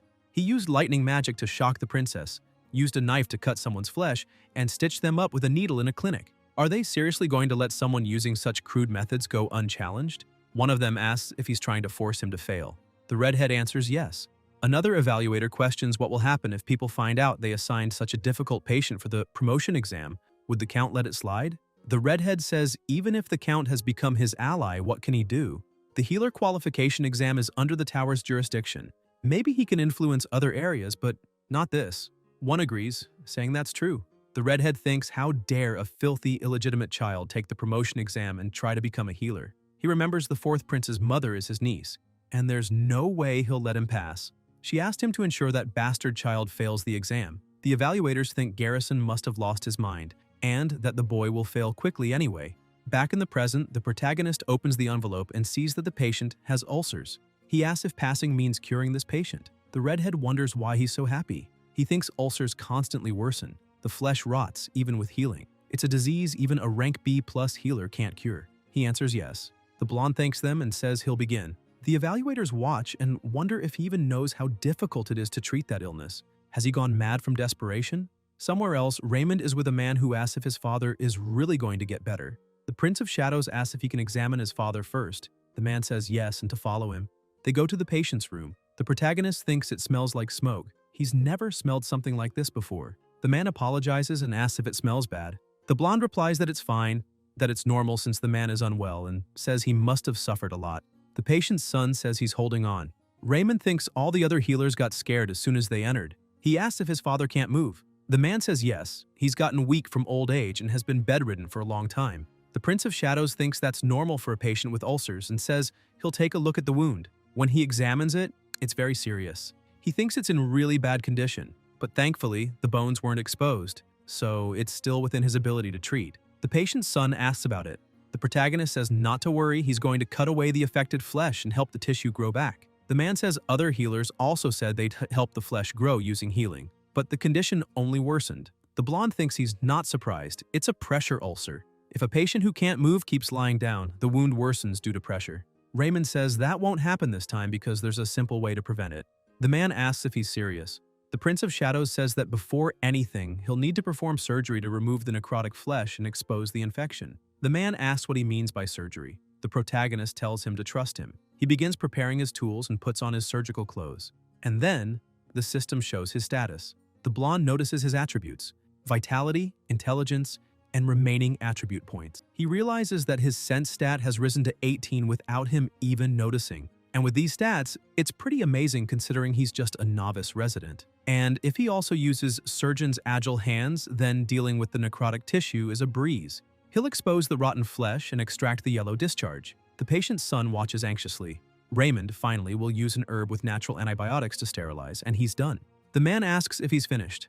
The Prince of Shadows replies yes, that the first part of the treatment went well, and he'll now need him to carefully follow the next instructions. He must regularly change the patient's position. The son doesn't understand. The protagonist explains that ulcers can be prevented just by changing the patient's position. The man asks if he's serious.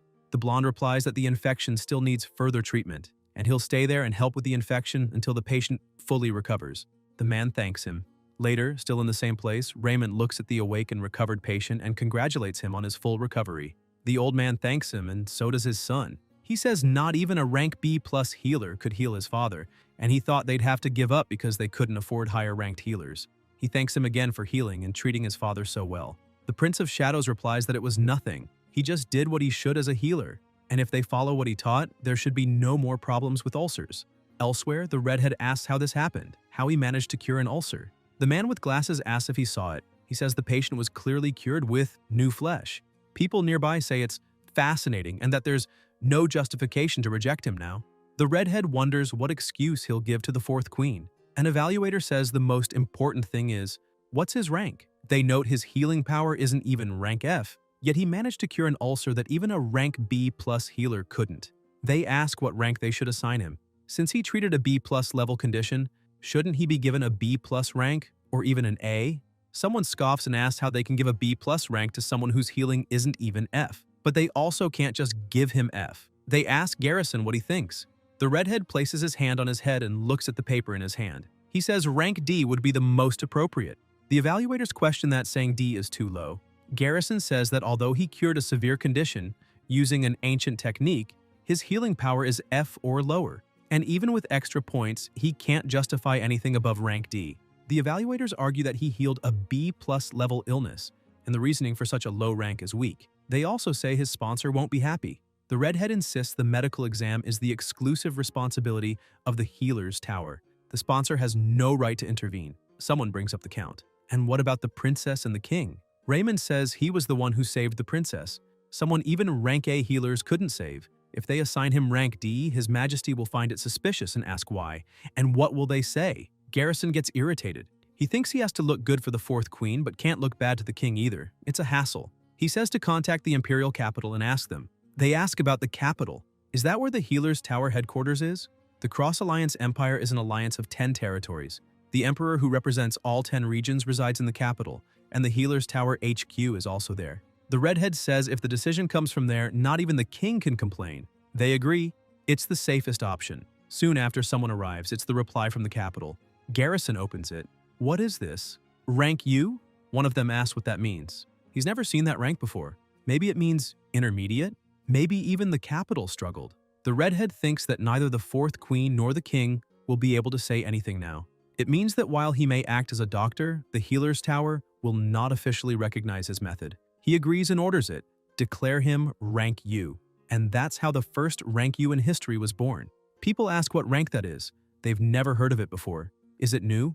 Maybe it stands for unranked. Since he got his license with tricks, it's worthless.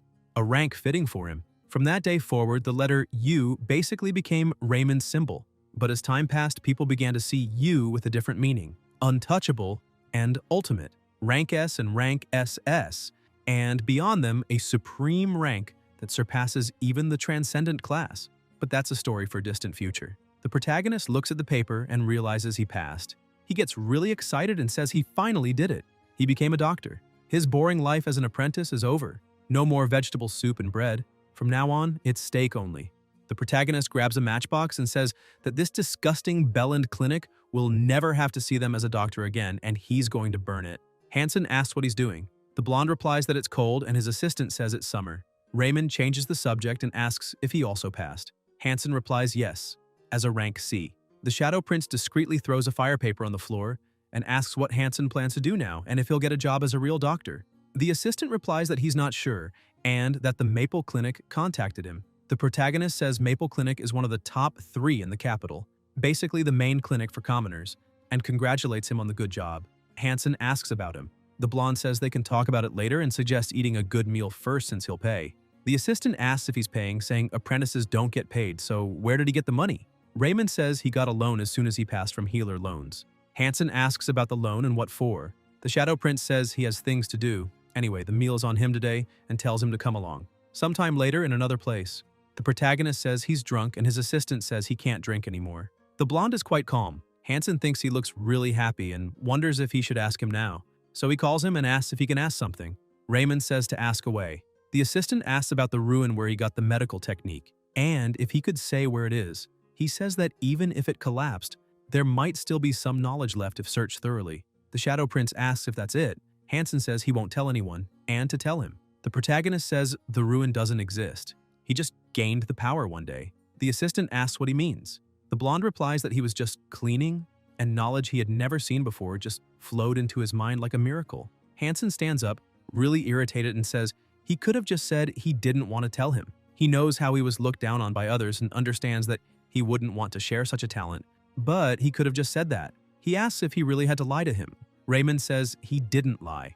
The assistant says he's leaving and congratulates him for passing. The Shadow Prince thinks he wasn't lying. A few days later at Maple Clinic, 2 people are commenting that the Raoul Clinic contacted the protagonist, and aside from Hellion Clinic, which only treats nobles, Raoul is the best in the capital. Hansen hears them saying he made it despite his past, and it's an honor. He thinks the Sunbai went to a better place than he did, since Raoul Clinic is second among the top 3. Then he hears them say that the blonde refused the offer. Hansen wonders why. Elsewhere, he walks in calling for his partner and asks if it's true that he refused the invitation from Raoul Clinic, and why he did that, saying Raoul is much bigger than Maple Clinic and has far better facilities. Raymond replies that he plans to build his own clinic and that he got a loan from Healer Loans. With that money, he's going to build his own clinic. His assistant asks what he means by building his own clinic and says it's nonsense.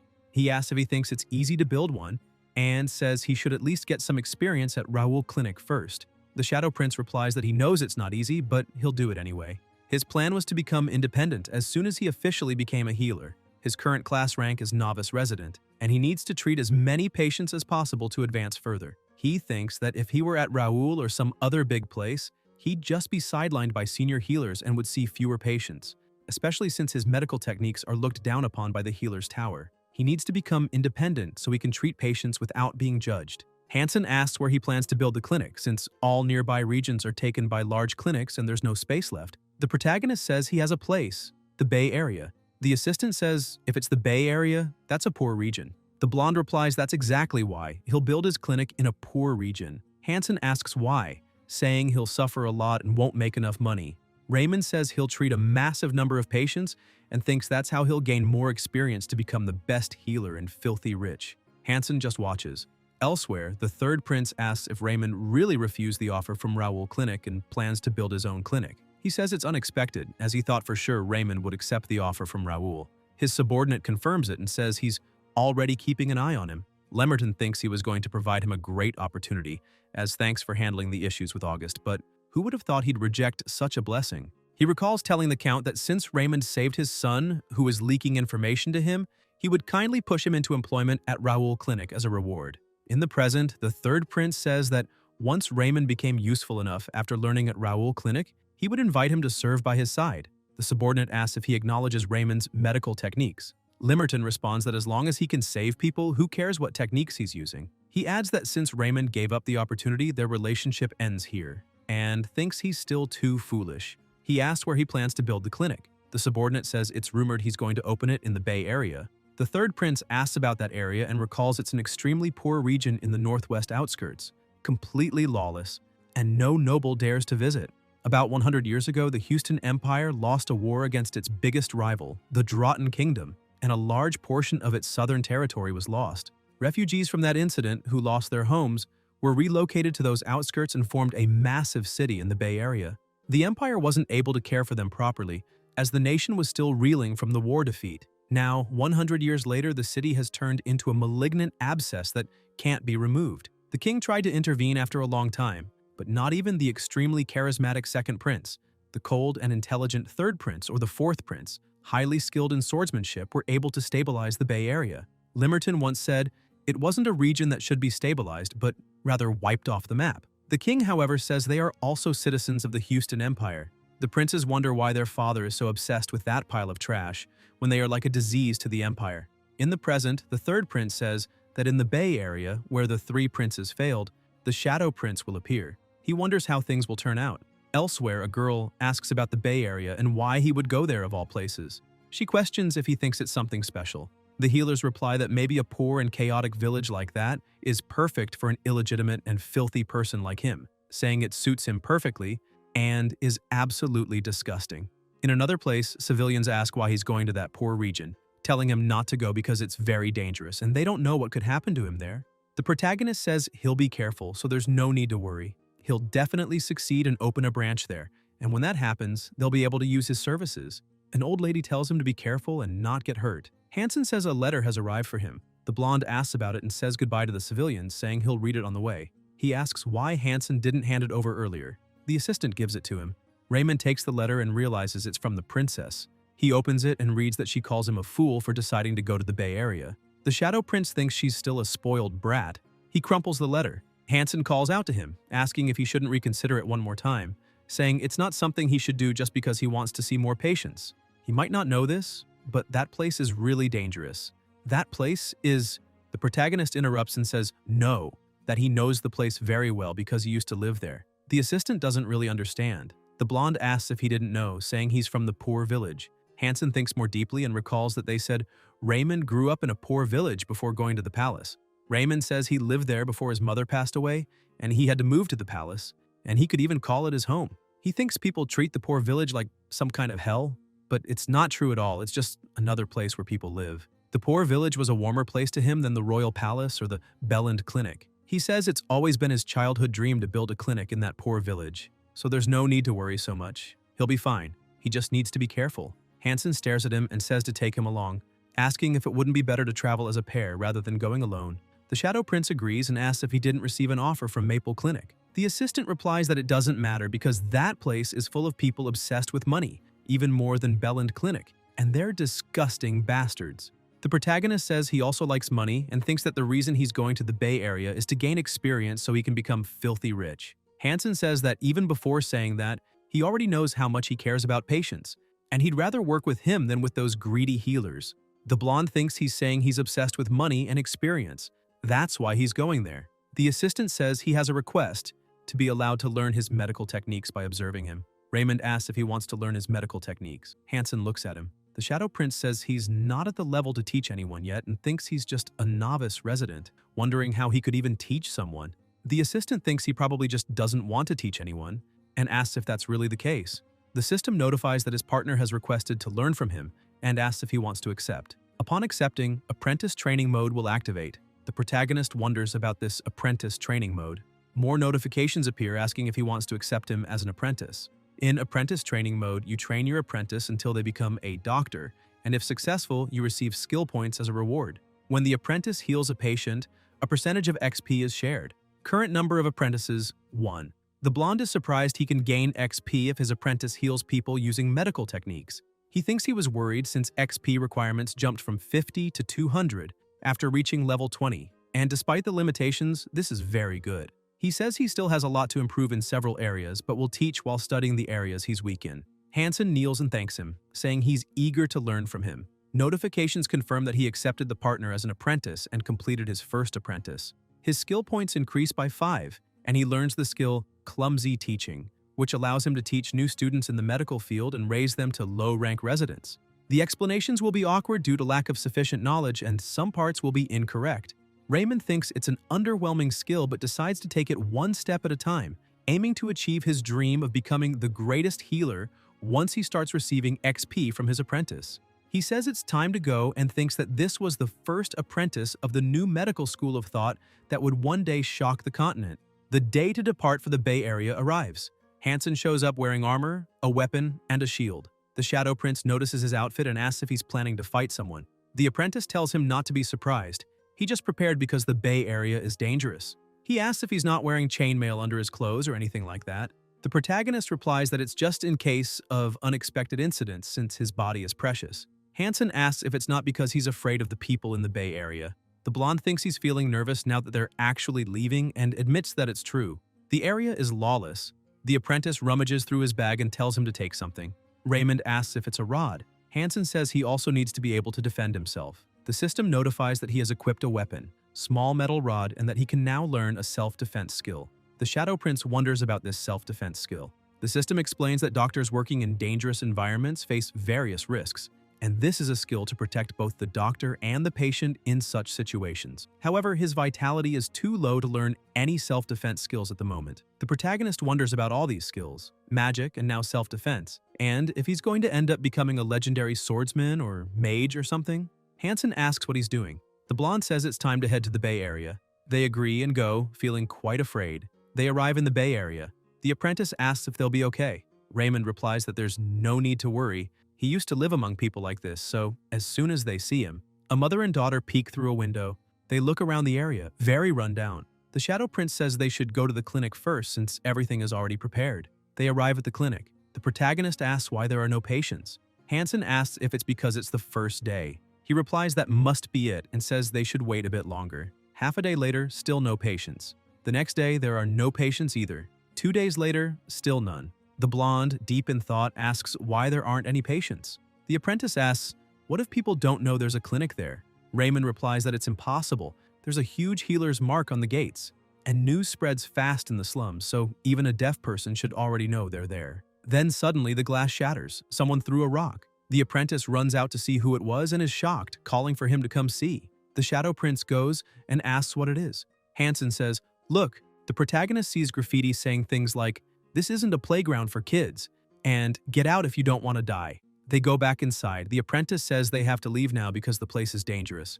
The blonde thinks the people's reaction is way worse than he expected, and at this rate, they might really end up in danger. But he can't leave. He borrowed a lot of money from healer loans to open this place, and if they leave now, he's screwed. He spent so much buying and remodeling the place, and he can't support himself just by reselling herbs. The interest is piling up even now. The healer loan people do whatever it takes to get their money back, and he doesn't know what they'll do, so he has to pay everything back. Notifications arrive. A mission has been triggered due to the crisis, and he receives a medical technique mission. The hearts of the slum people have long been frozen by the malicious intentions of outsiders. Raymond thinks that even without the mission, he can't give up on this. He calls his partner and says he's staying. He can't leave just because of a threat and tells him to go if he wants to, but he's staying alone. Hansen is surprised and thinks he's willing to stay for the sake of the slum patients, while the Shadow Prince is really just thinking about paying off the loans. The apprentice says he'll stay with him. The protagonist asks why. Hansen replies he can't embarrass himself in front of the nobles. The blonde says no, there's a reason he doesn't want to leave. The apprentice says he doesn't need to make up excuses. He knows better than anyone how he feels. Raymond thinks he seems to have misunderstood something. He says that in any case, they can't just sit around. They need to do something before things get worse. Hansen asks what they should do. The Shadow Prince says he has an idea. In the central square of the slums, it's crowded with people. The apprentice asks if it isn't dangerous to be there with so many around. The protagonist says it's better to be around a crowd than on empty streets. The people chat among themselves. The blonde approaches and says it's been a while, introduces himself and asks how they are. They ask if he's that kid who went to the Imperial Castle. Raymond thinks this is great, they remember. Now begins the strategy of using old memories. He says it's been a while since he's been there, and he really liked coming back. Feels like it was just yesterday he got beat up by Uncle Tom and the restaurant guy. He awkwardly laughs and wonders if it didn't work. They ask why he came back since he's now a noble of the Imperial family, and they heard he even got a title recently. He has no reason to return. They don't understand why he's back and tell him to leave. This place isn't a noble's playground. The Shadow Prince realizes the slum people no longer see him as the kid they once knew, but as the king's son. If the memory strategy doesn't work, he'll have to use standard tactics. The system notifies that he's attempting to treat slum patients, and the skill Steel Heart has been activated. The protagonist says he didn't come there thinking it was a playground and asks why they'd even think that. He says he's there to treat patients. More notifications arrive. His eloquence skill has been activated for the sake of the clinic and to help patients. Eloquence is helping him express his desire to help others, and there's synergy with the Steel Heart skill. The blonde says that, as they said, he's part of the Imperial family and a noble, and if he wanted, he could treat patients somewhere much better than here. He wonders if the atmosphere is changing. Two men begin to talk, asking why he came, since no other healers ever wanted to come there. Raymond says that's exactly why, because even poor people get sick, but no healer wants to come to a place like this. That's why his mother died, without ever receiving treatment. Hansen hears this and realizes that's how his mother died. The Shadow Prince says he hopes that never happens to anyone there again, because his hope is that no one is ever denied treatment just for lacking money or social status. That's why he came to build his clinic there and not anywhere else. The residents look at him. The protagonist continues saying he understands if they don't believe his words, so how about this? In the deepest corner of the slums, he'll be treating patients from Crescent Street. They ask if he's serious because that's a place even people from the slums avoid. Crescent Street is an entertainment district and the darkest area even within the slums. Among those who work in the entertainment sector, there are residents who are considered cursed. The blonde says he treated patients who are hiding because of the god's curse. In Crescent Street, Hansen wonders about the god's curse and whether they might pass it on to others. He asks if the reason they live in such a hidden corner of the slum isn't out of fear they'll spread the disease, and if it's dangerous. Raymond thinks he needs to see with his own eyes and confirm if it's the disease he suspects. He says that if Hansen is that worried he can stay there, he'll go alone. The apprentice looks nervous and says no, he'll go with him. He's already pushing himself to the point of neglecting his own health, so how could he be selfish and only care about himself? Since he learned medical techniques from him, well, from his master, he needs to see them firsthand. The Shadow Prince asks about Master and says there's no need to call him that, it's too tiring. They should just go. They arrive and a fully covered woman asks what the matter is.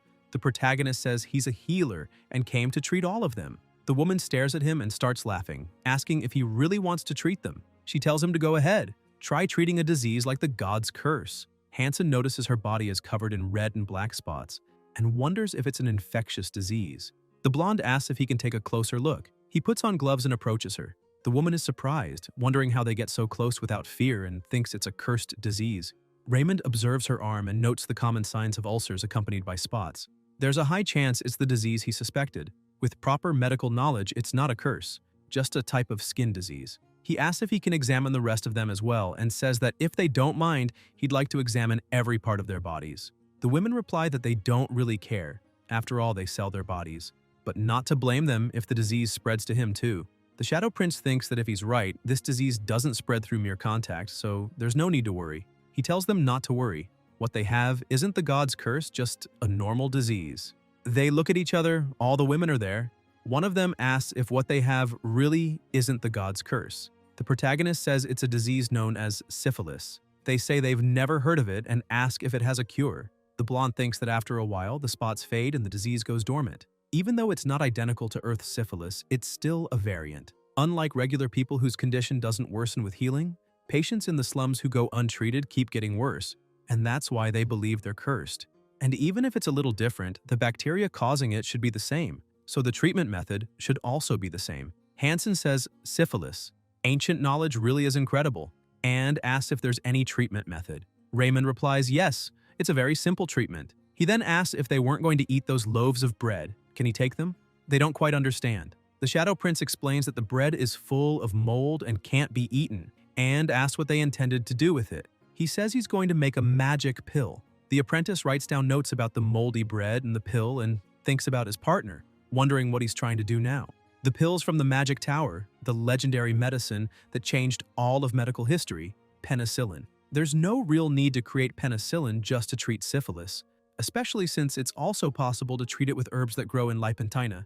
The problem is, the herbs are way too expensive. Since the fungi from spoiled bread are cheaper than herbs, he'll use them to make penicillin. The protagonist begins preparing everything and thinks that if he drops the penicillin solution onto the staphylococcus taken from the patient's infected areas, and then says the staph vanished, it's a success.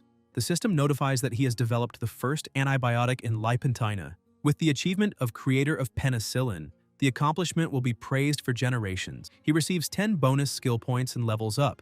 The blonde thinks that's great. He leveled up twice and earned 100 skill points. More notifications appear saying he successfully extracted a new substance, and as a benefit, he learned the skill alchemy. Raymond wonders about alchemy and checks the system. It states that alchemy is knowledge that allows him to create new substances from existing ones. With it, he can extract desired ingredients more efficiently. Until now, he could only extract substances that were easy to obtain, and his extraction proficiency is low, so he can't handle complex processes beyond simple extractions. He may also break extractions that require a catalyst.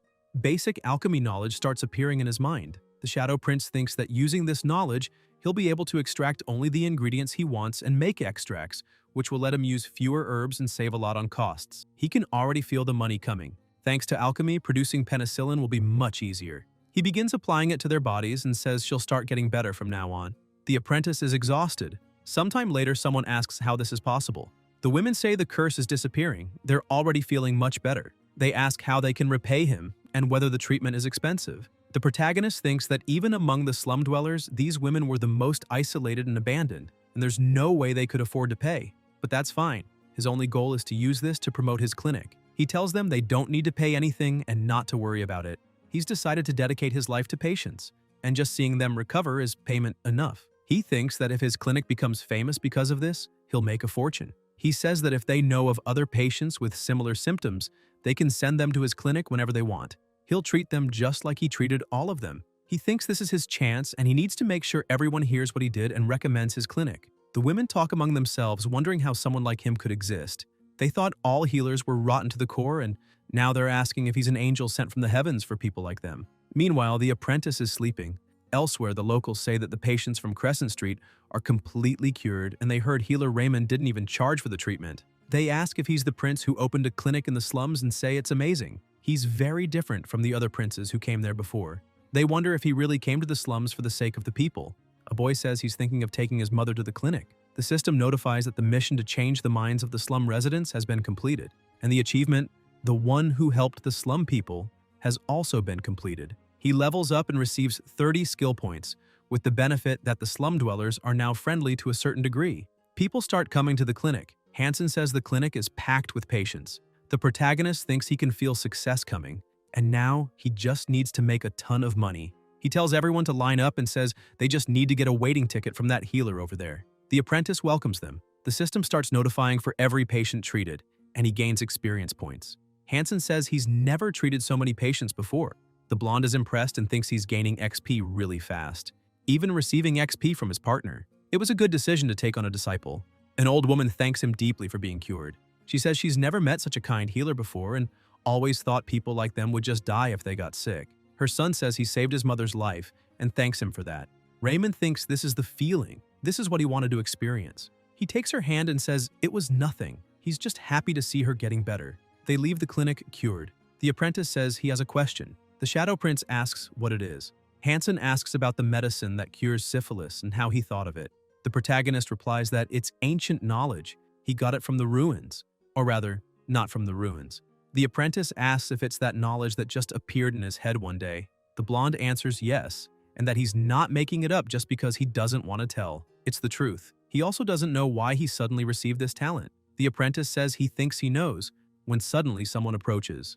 A woman asks him to save her mother. Raymond says yes and asks what's wrong with her. The woman replies that her mother has had severe stomach pain since last night. Hansen thinks he's never seen a healer as sincere as him when it comes to caring for patients. Someone who always puts the patient first in every situation. And now that he thinks about it, he's always been like that. Never lazy in his studies as a healer. Maybe that ability was given to someone like him more than anyone else, because he truly wants to care for others. The Shadow Prince says they'll need surgery and tells him to make the preparations. He responds that he understands. Night falls. The protagonist feels relieved that they're done for the day. The apprentice says the clinic was really full today. The blonde says they should check the day's finances and wonders how much they earned. Hansen asks why it looks like they're in the red. Raymond realizes they lost money. The apprentice says it's because he didn't charge those who couldn't afford treatment. He treated those cases as clinic promotion costs. The Shadow Prince thinks he was prepared to not make much money working there, but the losses were more than expected. Still, he says they can't refuse to treat patients just because they have no money, and that it's okay. He's sure things will slowly improve. Hansen says that since he's learning medical techniques from him, he'll work for free. The protagonist says that's fine and to think of it as an investment. As their reputation improves, he's sure wealthy patients will also start coming. He thinks he'll make a fortune when that happens and tells them to keep pushing forward. A man watches them through the window, staring. Elsewhere, he says they can't let that kid do whatever he wants. All the patients are going to his clinic, and because of that, they're losing all their income. Illicit people like him only make a living by taking advantage of desperate slum residents. The woman stays quiet. The man gets the idea to ask him to work with them and raise the treatment cost. Elsewhere, the system notifies that he treated a patient and gained experience points. The two healers tell the patient to be careful and not overexert himself just because he's feeling better. Then, 3 people approach, asking if he's the healer. The protagonist says yes and asks who they are. They reply that they're from the Healers Alliance Association of the Bay Area. They say what he's doing now is disrupting market order and demand that he raise his treatment cost to at least 100 pena or leave. Hansen asks about 100 pena and says that's more than 10 times what they charge now. The blonde says no slum resident will be able to afford that. The man asks what that has to do with anything, saying the power they use is a gift from the heavens themselves. Receiving such a noble treatment should naturally come at a high cost. If they can't afford it, then they should just die in silence. Raymond thinks the reason people in the Bay couldn't get proper treatment was because of people like them. His mother couldn't get treated because of people like that, and most of them are still unlicensed healers. Being friendly won't work here. He says he understands what they're trying to say. The men pay attention to him, and he says that's good. The Shadow Prince thinks the only thing that works with them is showing who's in charge. He then asks why they're talking informally. He's a noble. He asks if his friend saw these criminals trying to threaten a noble and says they're trying to intimidate him even though he's backed by the Count. Hansen says he definitely saw it and asks if he should report them to the guards. They reply asking if they really think guards would come to a place like this, and say there are scarier things in the slums than authorities. The protagonist says the guards they bribed won't come, but if they send thugs to harm them, do they think the Count's guards will just let it go? The woman says she heard that August is watching over him, and messing with a noble who actually has power is going to be a pain. The man says not to think they'll back down just because of that. The apprentice asks if they'll be okay. The blonde replies that those guys only mess with the weak. They never go after anyone stronger than them. He closes his eyes and apologizes for the scene earlier, then tells everyone to continue with the treatments. We can't let him do whatever he wants, someone says. Elsewhere, the woman says that if they mess with someone backed by August, he'll definitely get angry. And even if it's just in name, he's still a noble, and they could end up in court for disrespect. She asks Langs if there's no other way to handle this. The ex-boss recalls the past and thinks he can't believe that Brat showed up in the Bay Area. After the last incident where he lied and showed contempt toward a noble, his healer license was revoked and he was exiled. Now he has no choice but to hide in the slums, working as an illegal healer. And it's all that bastard's fault. He says it's simple, they just need to spread rumors that Raymond's treatment is fake. One of them asks how, since many people are saying his treatment works really well. Langs asks if the poor around here won't do anything for just 10 penna. He says all they need to do is bribe some of the patients he treated. After spreading the rumors and ruining his public image, they'll drive him out for exploiting the poor. And if it plays out that way, not even the Count can accuse them of anything. They agree and say it's a great idea and that they should start immediately. The ex-boss thinks that Bastard is going to pay for what he did to him. Elsewhere, a woman says they have a problem. Langs asks what happened. She replies that the poor got angry and attacked her as soon as she asked them to help go against Raymond. They said they're finally getting back at the people who took advantage of them. And even though they were a nuisance, they were left alone before, out of necessity, maybe for treatment. But now that they don't need them anymore, they'll soon group up and beat them down. She asks what to do because, at this rate, they're screwed. Lang says if it's come to this, it's all or nothing. They'll hire the Blue Moon Guild. The man thinks the Blue Moon Guild isn't like evil groups that rob the poor. They're more like vigilantes who protect them from people like that. He says they already have a bad impression of them and asks if they'll accept the request. The woman says that until now, they left Raymond alone because they also needed treatment. She asks if they really want to get rid of him like they did with the other slum dwellers. Lang smiles and says not to worry, he has a plan. The Blue Moon Guild was created to oppose a criminal organization that exploits the slums, known as Darkblade. Nowadays, they operate using donations from merchants. The guildmaster, Kansir, is an honest man with a strong sense of justice, but he has one flaw. Elsewhere, after the ex-boss explains what's going on, the guildmaster asks if it's true. Langs thinks that to put it nicely, Kansir is naive. To put it bluntly, he's dumb and ignorant. Kansir asks if Raymond really came to the Bay Area with those kinds of goals. The ex-boss says exactly and asks if he knows who he is. He claims to be a healer who once taught Raymond at Belland Clinic. That bastard is clearly trying to use the slum people as lab rats to test his treatment methods. The guildmaster says he can't believe a monster like that exists. And from what he's heard, Raymond's been treating people for dirt cheap. Lang says it's to make it easier to experiment on them, since even if their health worsens, it wouldn't matter to him. If they let him continue, his patients will suffer severe side effects. For the good of the Bay Area, he must intervene. There's no one else they can trust. Kansir thinks for a moment, then slams his hand on the table and declares that he won't let Raymond do whatever he wants. The ex-boss thinks it's done. On top of being dumb and ignorant when he's angry, he starts punching before understanding the situation. He can't wait to see Raymond beaten to a pulp. He's sure he'll run away after taking a beating. Elsewhere, Kansir arrives at the clinic. The system notifies, target's jerk level identified, moderate. The guildmaster asks if he's the healer. The protagonist replies yes and asks how he can help, wondering why someone with such an intimidating face came to the clinic. Kansir tells him to leave immediately. He pulls a chair and throws it far, then glares at him and says that he'll break him and the clinic into pieces. The blonde thinks, no way, I haven't even made money yet. They become startled until a patient approaches and recognizes him, asking why he's so angry and if the healer did something. The guildmaster asks if he's seriously asking that. Doesn't he know this guy is using people from the Bay Area to conduct human experiments? The patients look confused and ask about the human experiments. Kansir says that since they need to test strange cult-like treatment methods, they came to the slums to deceive and exploit everyone for free, and that they should get out of there. Raymond says that's not true. More notifications arrive. The target has been confirmed as a jerk patient, and the deal with jerks method has been activated. A bonus quest has appeared to treat the jerk patient. The quest description says that all kinds of patients come to the clinic, and all of them carry pain. If treated sincerely, they will open their hearts and become your biggest fans. The quest panel also shows medical level, rewards, and benefits. The Shadow Prince thinks his fear is fading and his heart is calming. Seeing the mission to treat the jerk patient appear confirms these people are patients, so this will be easy to solve. He says his treatment methods have been recognized by the king, and he's also been officially certified by the Healer's Tower. He believes that the Bay Region healers are slandering him in retaliation, since he offers treatment at a much lower cost. The guildmaster reconsiders. He remembers that bastard Langs always charged outrageously and mistreated the poor. He even took a decent amount of money from the Blue Moon Guild. He wonders if that wicked man lied to him and says he thinks there was some kind of misunderstanding and that he'll go check the truth before returning. The protagonist says, "Wait, according to the quest panel, this man is a patient and the head of a shadow organization, so he must be a very wealthy patient. He thinks since he's already here and the misunderstanding is cleared up, he should talk with him a bit before he leaves. He finally has a patient who can pay a fair price for treatment. He can't let him go.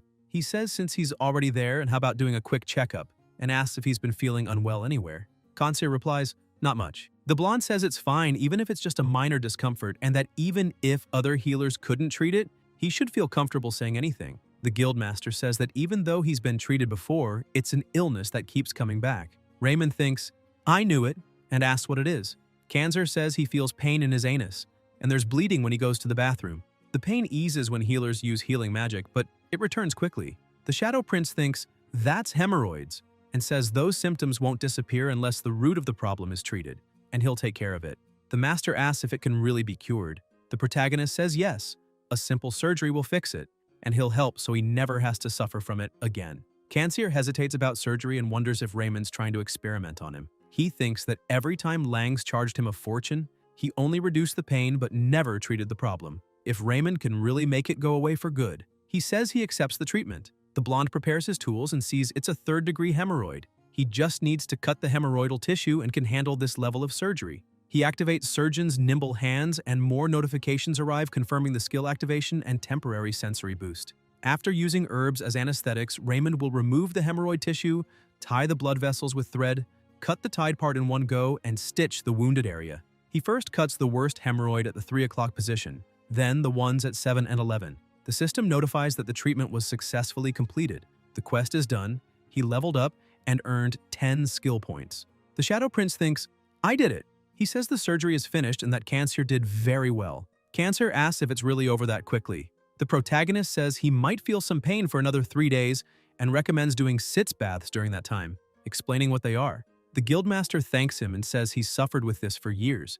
He can't believe the treatment was that simple. He won't forget what Raymond did for him. The blonde says it was nothing and thinks to himself, now he just has to pay. He looks wealthy and wonders how much he should charge, maybe 20 penna or perhaps 30. Concierge says he can't repay that kindness with just money. Raymond says he's fine with money. The master tells him not to worry. From now on, he'll get rid of anyone who dares speak badly about the clinic, and that Raymond should accept this.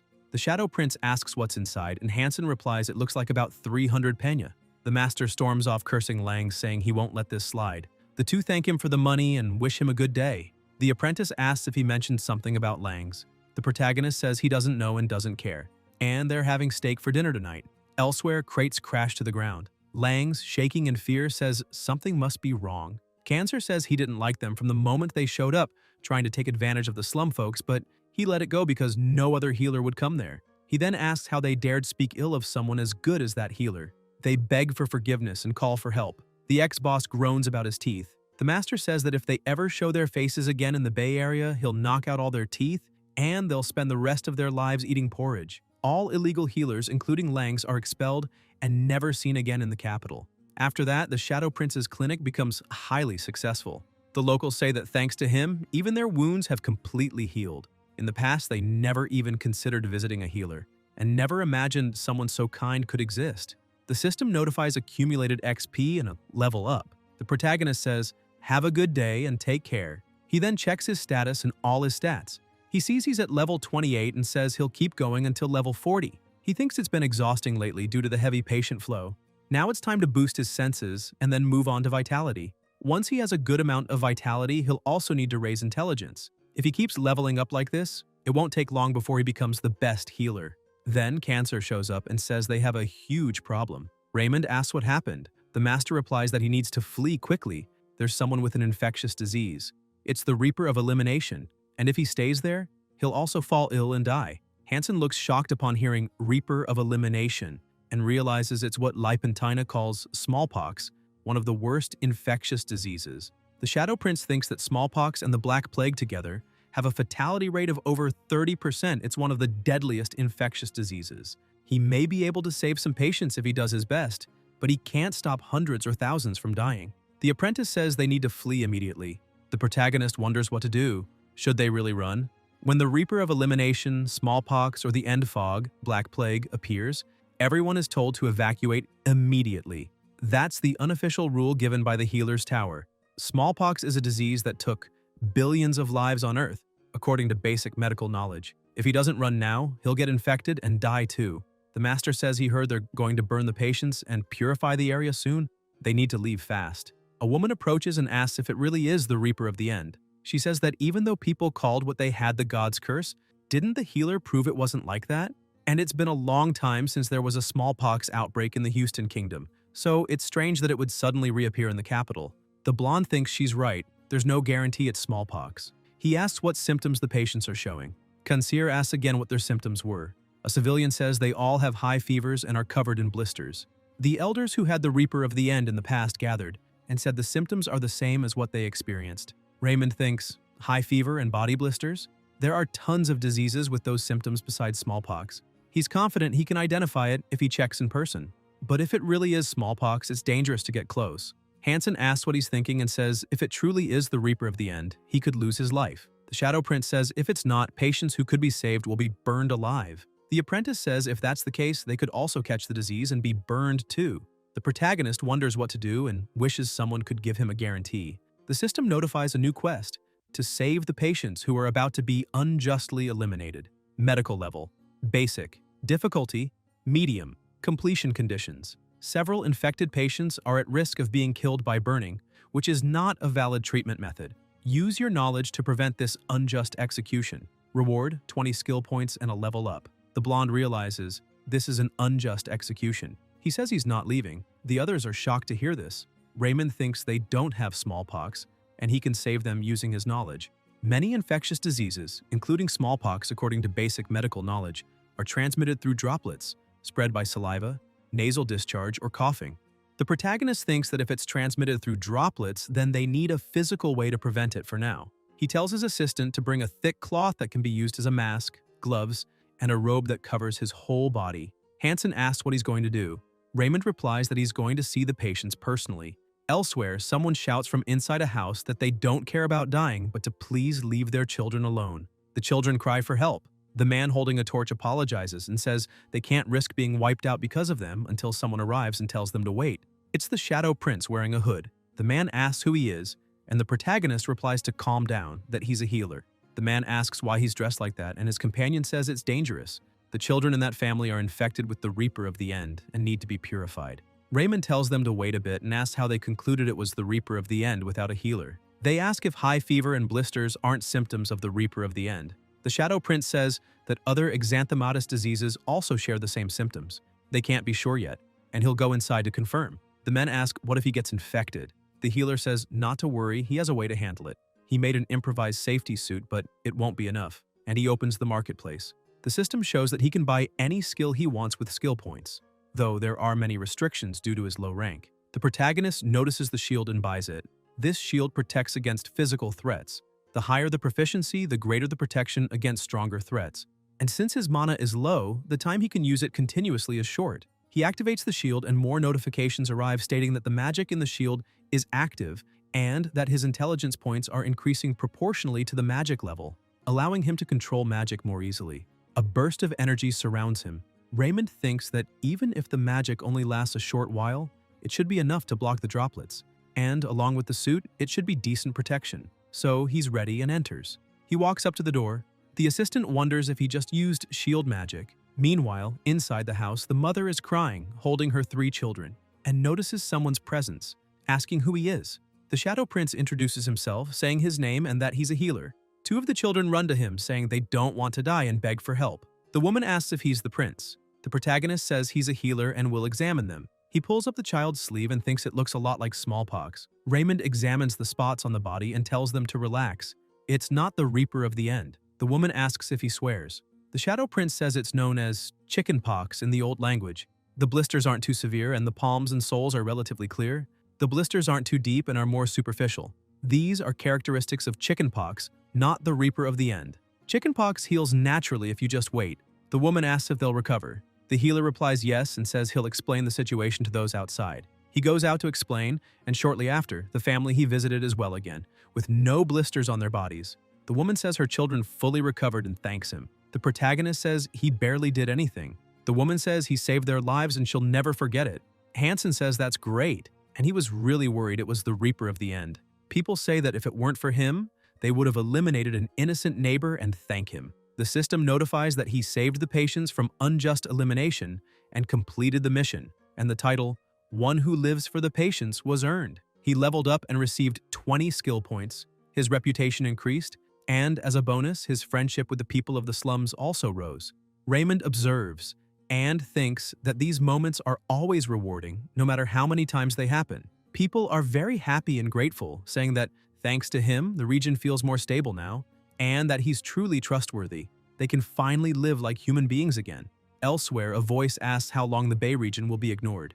Garrison says a war with the Drotten Kingdom may arise in the future, and if war breaks out and people's hearts falter, they don't know what a fragile region like the Bay could become. Just like Prince Limerton said, it would be better to get rid of them before they become stronger and able to make decisions. The king stays silent, pensive. Elsewhere, food is being cooked. The protagonist notices the smell of meat, and his assistant replies that the mother of the children with chickenpox gave them meat as thanks, and it's already cooked, calling him to eat. Raymond says steak helps boost the body's immunity and they need to eat to better treat the patients. While eating, he thinks he's at level 29. The people in the slums are very friendly and everything is going well. Once he reaches level 40 and gets promoted, he'll finally get rid of the novice resident title and probably be able to perform better treatments. Hansen calls him and asks if he used shield magic earlier. The Shadow Prince replies yes, and that it's not ancient magic. He only got that skill by luck. His partner thinks that's amazing. Imagine him being able to use magic. The healer says he can't use it continuously for long, so it's quite limited.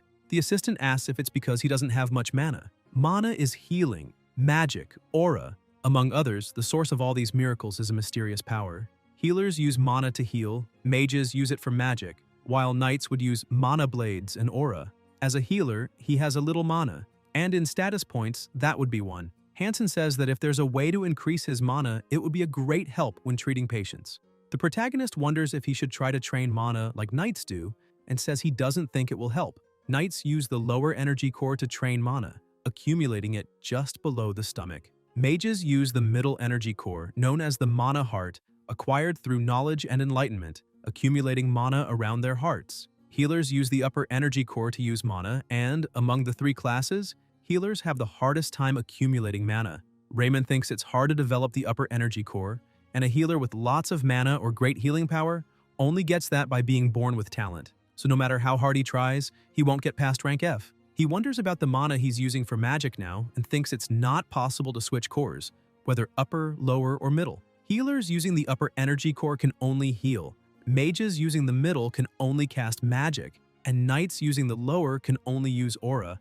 But he's using magic despite never accumulating mana in his heart. He hadn't thought much about it until now and always saw it as a player's skill, but maybe he should stop and think more about it until he hears someone approaching, calling out for help. The Shadow Prince immediately gets up and says, "There's a patient." The woman says her husband fell from the roof and can't breathe. The healer tells his assistant to get ready for chest compressions. Elsewhere, two men walk with hoods. Galman asks if they really need to secretly travel to the Bay region, and wasn't that where Prince Limerton was seriously injured? It's too dangerous for royalty. The king says he's a swordsman, and as long as no soldiers show up, he won't be in danger. Galman agrees. Odin says this is a place where people live, and he can't just get rid of it based on assumptions without checking it out himself, and invites him to a tavern to see what's going on. They enter and sit down until they hear someone asking if anyone died at Raymond's clinic. A man replies yes, and it seems he couldn't save someone today. He did something called cardiac massage for an hour, but the person still died. His partner says even he isn't all-powerful and asks if there wasn't a rumor that he was treating patients for free to use them as human experiments. The man says maybe he's just like every other prince who came to treat the Bay like their playground, and that nobles only see slum dwellers as a nuisance, until a voice says that Mr. Raymond is different. It's a woman. She says she saw everything today. The patient was someone that other healers would have ignored, thinking he was beyond saving and a waste of time and energy, but Raymond worked hard to save a patient who had no chance. And in the end, when the patient stopped breathing, he cried. The protagonist was really upset, thinking he lost a patient and couldn't save him. A doctor must always grow, even if it means learning through the loss of a patient. And that's what modern medicine teaches. The child and the woman cried over the man's death. The Shadow Prince, with tears streaming down his face, said He was sorry and repeated it once more, thinking he never wanted to go through that again. In the present moment, the woman says she has never seen someone so sincere with their patients before, and that he was sent by the heavens to the Bay region. He is the prince they should follow. A man asks about Mr. Raymond and says his son is only alive because of him. Another man says Raymond cured a disease his wife had for years. Other healers took a lot of money and did nothing. They all raise a toast to the prince of the slums. Elsewhere, system messages appear stating that he has reached a reputation threshold and earned a new title, one who helps the slum. He also received additional bonuses with the title. The healer, confused, wonders about the title, thinking his original title was Filthy Illegitimate Child, and wonders what the bonuses are. More notifications appear saying that one who helps the slum is a title given to someone who assists the slum. Title rank, Common Citizen. Additional bonus, a significant increase in goodwill between him and the slum residents, with the ability to exert great influence over them. He gained a bonus level for acquiring a title and received 20 bonus skill points. The protagonist thinks that's great, way better than Filthy Illegitimate Child, and that he's going to make a fortune if his reputation keeps rising. The two hooded men continue walking through the city, and Gallman says Raymond's reputation seems better than expected. He really thought he'd be lucky enough to survive even in the Bay region. The king coughs, and Gallman asks if he's coughing again, noting it seems to be getting worse.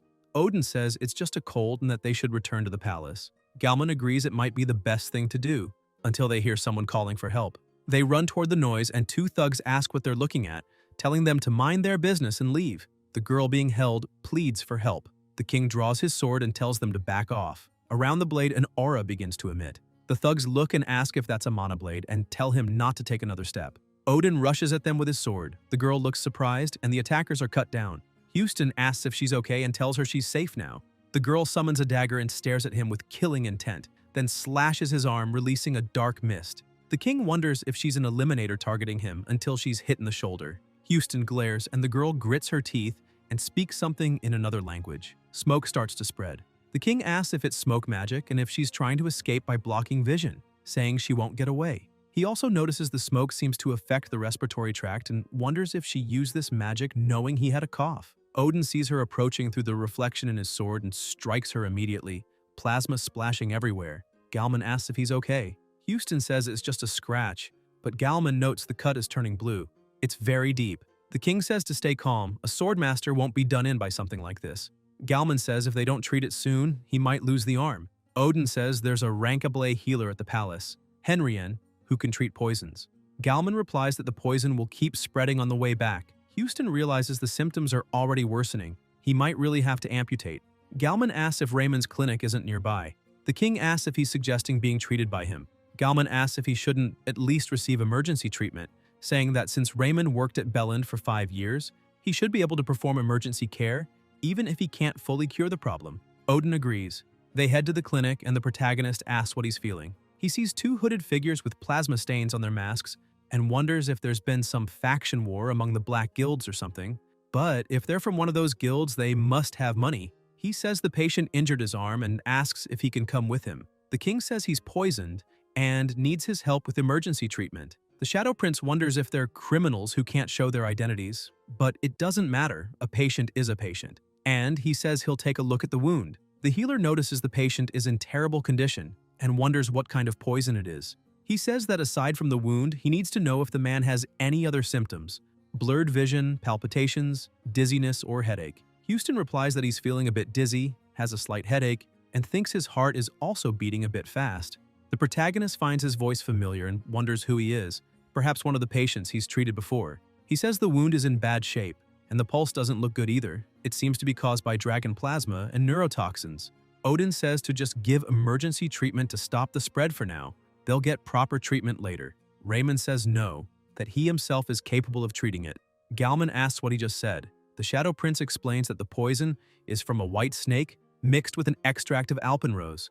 So, by administering the antidote for white snake venom, it can be detoxified. Gallman asks how he knows which poisons were used, if it's ancient knowledge known as medical techniques, and thinks healers usually just use healing to boost vitality and eliminate poison, since identifying the specific poison takes too long. The healer replies that he knows because he studied that poison as an apprentice and has an S rank in botanical medicine. He thinks to himself that he studied many medical subjects to compensate for his low healing power, There's probably no one in Lipentana with more knowledge in botanical medicine than him. He says he has a bit of the antidote in the clinic, but there's a problem. Galman asks what the problem is. The protagonist says this poison is an enhanced version of white snake venom, meaning it's not enough to just use the regular antidote. Galman asks what they need to do. Raymond replies that they need to use a method to maximize the antidote's effect, but it might be a method they'll find hard to accept. Galman asks what method that is. The Shadow Prince says he won't be drinking the antidote. It will be injected directly into his blood vessels using a needle. Galman protests, saying that's unacceptable. Injecting the antidote directly into a blood vessel with a needle? He's never heard of such a bizarre treatment method. The healer thinks that although syringes are commonly used for injections in modern Earth, in Lipentana it's something unheard of. It's natural they'd reject it. Galman asks if he knows who this person is, saying he's so important that words can't describe it. The king says to wait. He's heard that someone recently died there. The protagonist gets nervous. Odin remembers the guy saying there were rumors that he was treating patients for free to use them as human experiments, and warns that if he's doing anything strange to the poor seeking treatment, he won't forgive him. Raymond wonders if this man is a swordmaster and admits he's scared. The system notifies that Steelheart has been activated as he withstood the patient's intimidation. Galman wonders if he isn't scared of His Majesty's aura. More notifications arrive saying that unfair intimidation was directed at a healer doing his best to treat patients. The target has been identified as a jerk. Jerk level, low. The skill, method for dealing with jerks has been activated. The Shadow Prince thinks that since he's a jerk, the way to deal with one is to stay confident and keep smiling. He says he understands their concerns, but the method he's using is an ancient secret technique, once commonly used in a prosperous ancestral civilization. Galman thinks he can't believe the guy is being so polite after they tried to intimidate him. The protagonist touches the patient's hand and says he swears by the name of his family, Pennon, which he received from his mother, that there's no other way to treat the poison affecting him, and that he can trust him. Houston thinks about him swearing by the Pennon family name and says it's fine. Raymond prepares the syringe. Odin asks what it is. The Shadow Prince replies that it's a syringe he had crafted at a dwarven workshop, and he'll use it to inject the antidote directly into his bloodstream. It'll hurt a bit, but no need to be scared. The king gets a little nervous as he sees the needle approaching his arm. Galman asks if he's okay and feeling anything strange. Houston says he doesn't feel anything different, then suddenly opens his eyes wide and asks what just happened. He wonders if it's because it's the first time a syringe was used there. Could it have a side effect? Houston says his dizziness and headache have already improved.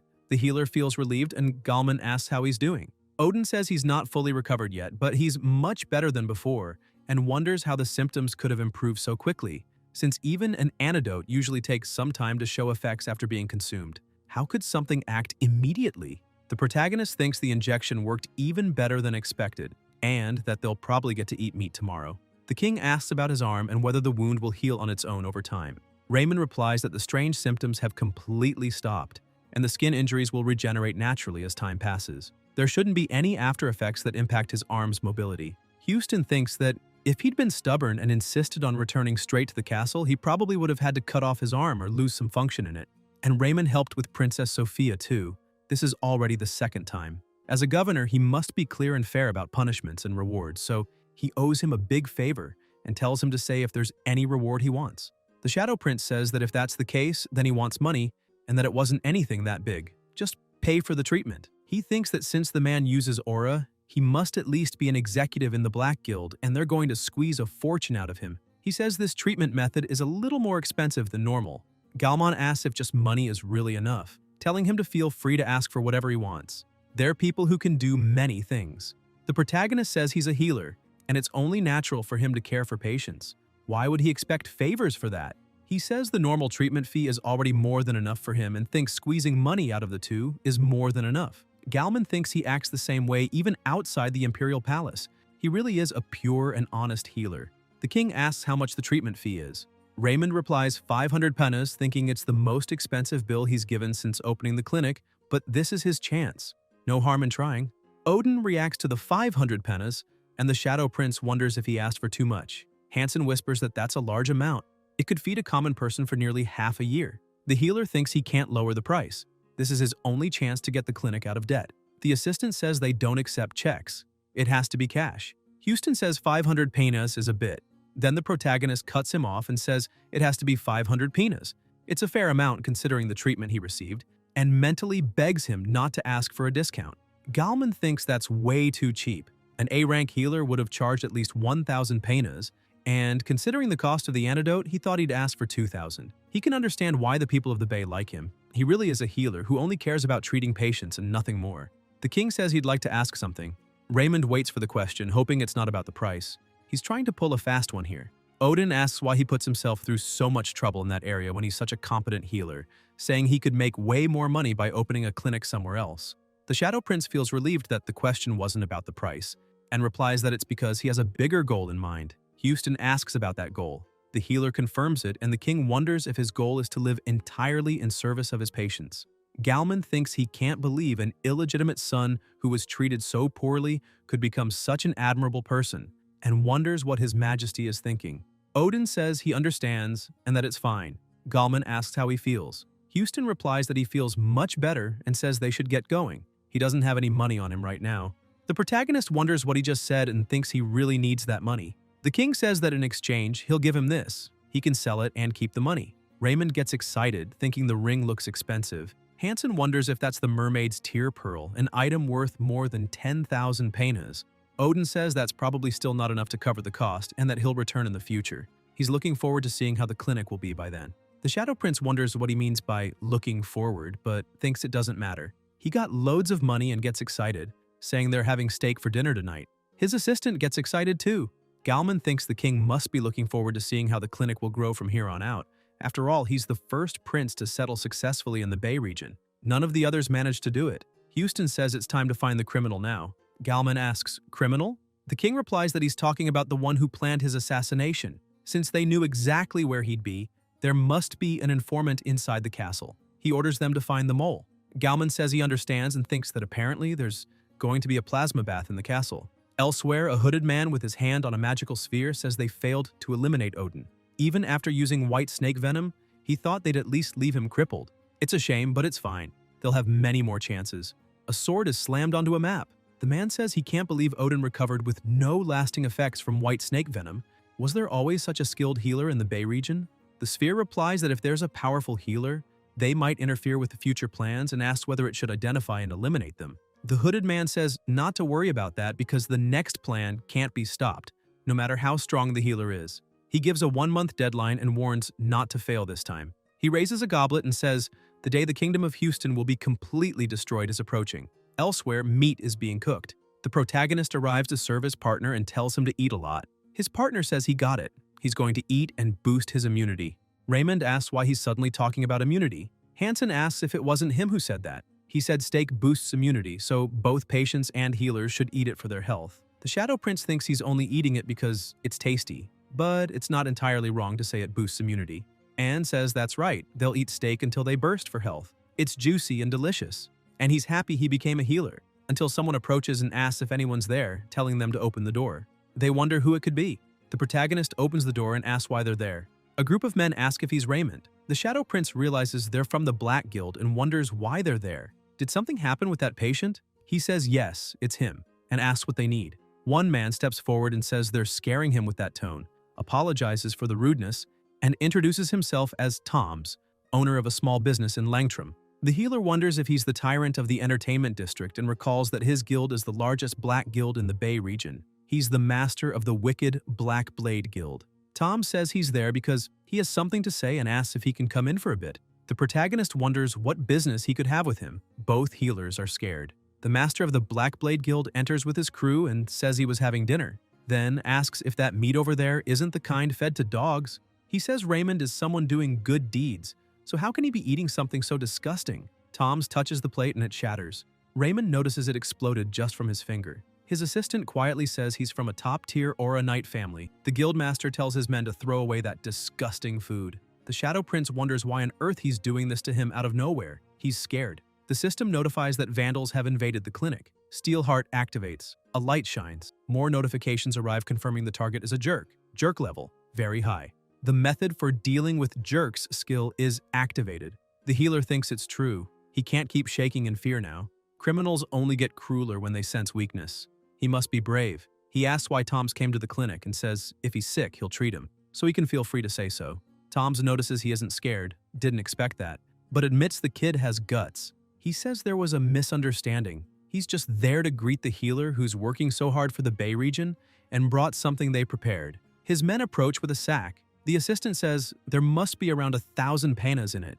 The protagonist wonders about the money and asks why they're giving him so much. The Black Blade Guild master says it's just a token of gratitude for his efforts in the Bay region, but also he has a request. Raymond wonders what he really wants and asks what it is. Tom's replies that he wants him to avoid treating anyone who goes against the Black Blade Guild from now on. The healer asks if he's really being told to refuse patients. Tom's replies that, honestly, he has no idea what kind of mess he's gotten himself into and asks if healing everyone who comes knocking, what will happen then? The Shadow Prince says that all patients are equal to a healer. The master of the Black Blade Guild asks if he knows that in the Bay region, then throws a knife at the door and says his life isn't safe just because he's the king's illegitimate son. He walks up to the boy and says that if he wants to live a long life, he'd better get that idea out of his head. The healer looks at the sword on his shoulder. The Black Blade Master sheathes his sword, taps his shoulder, and says he hopes they'll both be smiling when they meet again and bids them farewell. The two remain silent, not doing anything, and Hansen asks what they should do. He says the Black Blade Guild led by Tom's is the scariest in the region, and if they ignore his warning, they'll be eliminated without anyone even noticing. The protagonist stays quiet and wonders if learning a self-defense skill would help. The system notifies, self-defense skill available. Doctors working in dangerous environments face many risks. This is a skill to protect both doctor and patient in such situations. It can only be learned if vitality is 15 or higher. Raymond thinks that unfortunately he's just a bit short on vitality, and since Tom's is from a family of the highest-ranking Mana Knights, even if he learns the skill, it won't be enough. But he can't just give up on treating patients, so what should he do? The system notifies that a mission has appeared. Overcome unjust threat. Medical mission. Mission description. You are being unjustly threatened over patient care, but a true healer must never turn away patients or refuse treatment. Overcome the injustice. To complete, treat patients without giving in to threats. Rewards, level up, 10 skill points.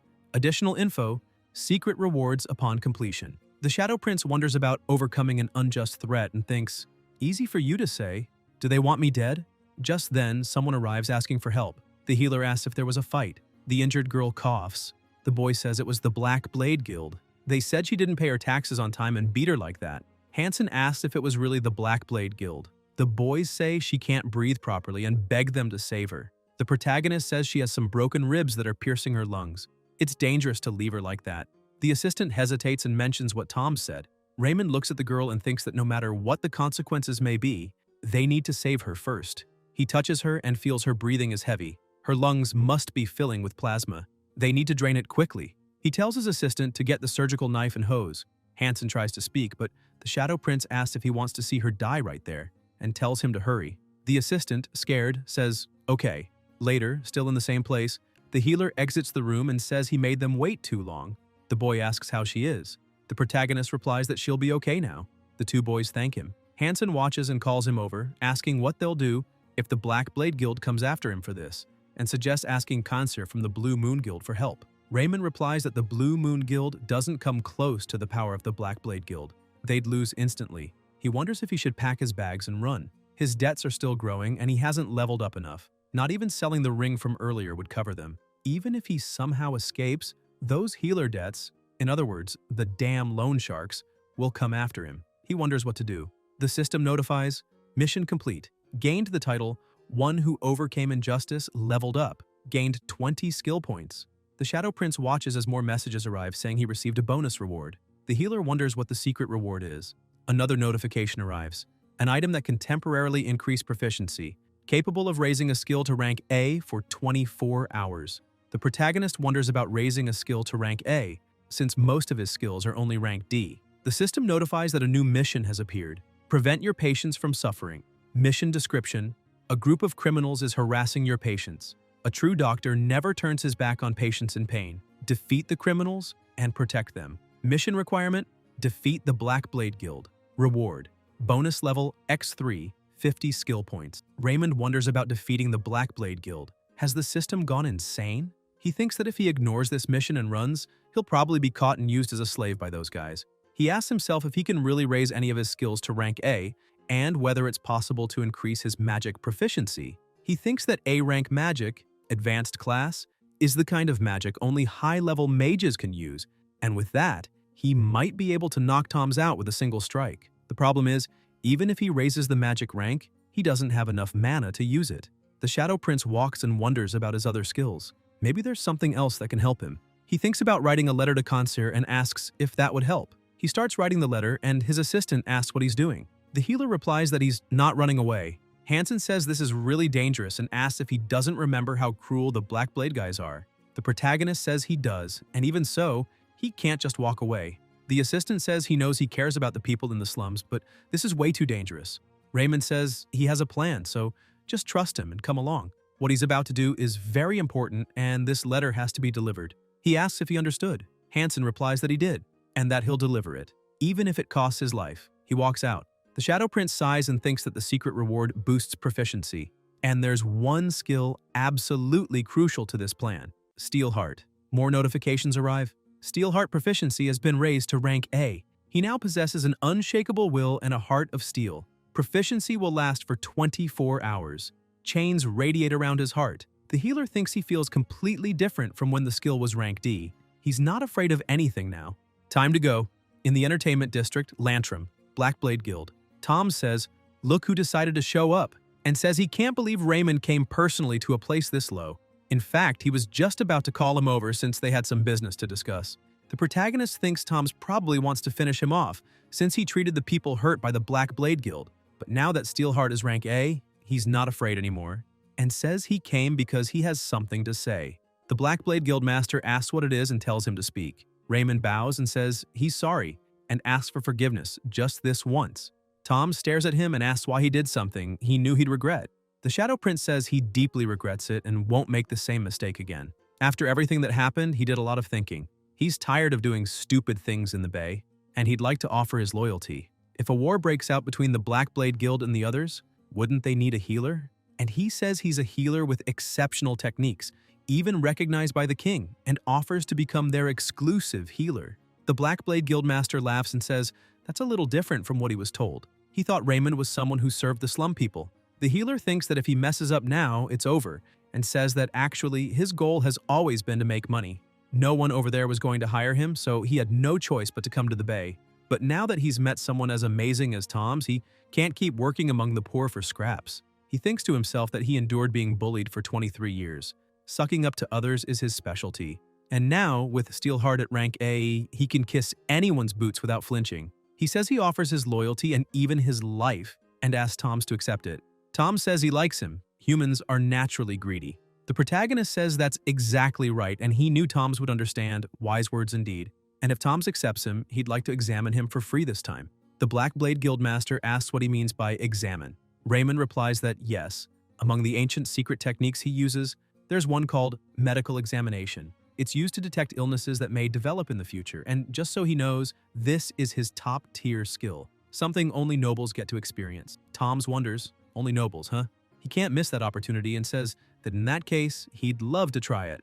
The Shadow Prince asks that if it's okay with him, could he have the others step outside for a bit? Medical examination is an ancient secret technique. He can't market it as a service if someone sees how it works and steals it from him. The Guildmaster says he understands and orders everyone to leave the room immediately and not to come in until he gives the word. They respond yes and exit. Tom lies down on the couch, and the healer says he'll start by checking his abdomen. He touches his body and says there doesn't seem to be any abnormalities, and now he'll examine the heart. The master asks what that is, and the protagonist replies it's an ancient secret artifact known as a stethoscope. It reveals if there's any issue with the heart, and thinks to himself that he got the item from that dwarven workshop, and they charged a fortune to make it. Raymond continues checking, moving the stethoscope across his chest, until he suddenly looks surprised. Tom's asks what's wrong. The Shadow Prince says there seems to be something strange with his heart. The master asks, "In my heart?" The healer tells him not to worry, it can be fixed with a simple treatment. Tom's feels relieved and says he's counting on him. The protagonist opens his shirt and thinks that everything is going exactly as planned so far, and he needs to succeed in one single attempt. He activates his lightning technique. The Guildmaster starts to feel something strange. The system notifies that the rank of the magic used is higher than the intelligence stat, so the magic's effect increased. Smoke begins to rise from the patient's body. More notifications arrive. He has faced injustice and subdued the villain. Achievement unlocked. One who overcame injustice. Level up. Gained 20 skill points. Raymond thinks it's done. He succeeded and had to act all humble just to create this opportunity. After all, even though Tom's is a powerful knight, There's no way he can survive a direct electric shock to the heart, and now's not the time to stand around. He needs to hurry. The Shadow Prince ties up his opponent and thinks that as long as he holds out a little longer, Kansir, who received the letter from his assistant, will come to rescue him. He walks to the door and thinks that since he has their boss hostage, he has a chance against the Black Blade Guild, and since the only reason Black Blade is the strongest guild in the district is Tom's himself. The difference between them and the other black guilds is that they have the strongest fighter, a user of aura. It seems the people outside still haven't realized what's going on, and Kansir must arrive in time. The healer walks and wonders if it's thanks to Steelheart that he doesn't feel any fear and starts thinking about other things, like whether there's a vault nearby. He figures that since this is a Black Guild's office, there must be a safe key somewhere if he looks around, and he finds the keys. He's sure Tom's must have some money stashed around here. The protagonist begins searching everywhere, thinking he's going to take everything, until he bumps his head and groans, noticing something beside him. It's a chest. He thinks his life is about to change and he won't have to live with loan sharks chasing him anymore. When Raymond opens the chest, he finds papers and asks what this is, saying there's no money. He takes a closer look and sees their financial records, detailed documentation of all the crimes Tom's has committed. He wonders if this even includes a list of nobles he's bribed. The Shadow Prince keeps examining the papers until the guildmaster wakes up and demands to know how he dares deceive him. Tom's clenches his teeth in fury. The healer sees he's awake and wonders if it's because he's a powerful knight. He tells him to stay still and asks if he can't see he's tied up, and to keep quiet before he breaks him entirely. He thinks, with Steelheart at rank A, he's not even a little afraid of this tied-up Tom's. The master asks about being tied up and says, "You mean this?" and breaks free effortlessly, releasing a surge of mana around him. The protagonist wonders if he manifested an aura blade and cut the rope. He apologizes, saying it looks like there was a mistake during treatment, and that the rope was part of the therapy. Tom's tells him to shut up and says he's going to eliminate him. Raymond thinks he's really going to get finished like this and wonders about his current stats. Would it help to boost them a little? Then the Shadow Prince realizes he still has attribute points from leveling up earlier and adds 2 points to Vitality. The system notifies that Vitality has reached 15. He can now learn the self-defense skill. The healer orders the system to open the shop and purchases the self-defense skill. More notifications arrive. Bonus gained for purchasing a self-defense skill for the first time. Learned unique skill. Healer's self-defense skill. 50 skill points were consumed with a discount. Healer's self-defense skill. When life is in danger, you will receive the necessary strength to protect yourself. While in danger, the following attributes will temporarily increase. Plus 10 vitality, plus 5 senses. The protagonist activates the skill now. Vitality and senses increase to 25. Raymond wonders if that's all and thinks he feels a bit healthier with the boost, but he's up against an aura user. There's no way he can fight him. Tom's approaches and says he'll eliminate him. The Shadow Prince thinks he won't die like this. He needs to enjoy fame and fortune at least once in his life. The mana in his heart surges intensely. The healer thinks that normally he'd be shaking, but with Steelheart at rank A, he'll try anyway. He grabs a piece of wood and gets into a fighting stance. The guildmaster says it's useless, that he's just a weak healer. Then suddenly Tom's eyes widen. He feels unwell and collapses to the ground. The protagonist is confused and wonders, even in his condition, shouldn't Tom's have been able to dodge that? The system notifies, you fought bravely against a powerful opponent and defeated him. Achievement unlocked. David and Goliath. Gained 20 skill points. Bonus. When fighting enemies stronger than you may manifest mysterious strength. Raymond thinks, seeing this message, that he really knocked him out and wonders how it happened. He decides he needs to tie him up again first, then hears a noise. The Shadow Prince looks through the window and wonders if Kansir has finally arrived, thinking that scream was louder than expected, and wonders if the Blue Moon Guild always had that many people. Kansir says that since the prince fought for them, they'll fight for him too. He calls them worms and tells them to stand ready. They're on his side. The healer asks who all these people are. The system notifies that the title "One Who Helped the Slum" is in effect. You've gained great influence among the slum dwellers and won their hearts. 1 hour earlier, Hansen delivered the letter to Kansir as requested. He wonders if it'll be enough, and can't believe Raymond went to the Black Blade Guild alone. He assumes Raymond went to warn them about using violence against the slum people. He says he's doing all this for the patients, and he can't just stay quiet. He shouts for help from the Bay region, saying Raymond is fighting for all of them right now. The people hear him and ask, "For us?" and say he mentioned the prince. He went to speak to the Black Blade Guild on their behalf. They grab their weapons, saying they can't just stand still. Even if the Black Blade Guild is scary, they have to save him. Back in the present, they shout that they've defeated the Black Blade Guild and will save the Shadow Prince. There he is. Kanzer asks where and they spot him, calling out. The protagonist watches from the window. A bald man asks if he got punched in the face and says they're here to save him. Hansen asks if he's fighting the enemy right now. The healer thinks he just got scratched while looking for the safe. Kanzer climbs the house. A voice tells everyone to calm down and not worry. It's Raymond, saying he already took care of the enemy. The bald man asks, did he say he took him down? The assistant asks how he beat a mana user, saying it's amazing. The Shadow Prince feels relieved and wonders if they calmed down a bit. The people say they can't believe he fought for the slum dwellers to the point of getting hurt and risked his life for them. The protagonist says to wait, it wasn't exactly like that. The people say he's waving at them and shout, long live the prince!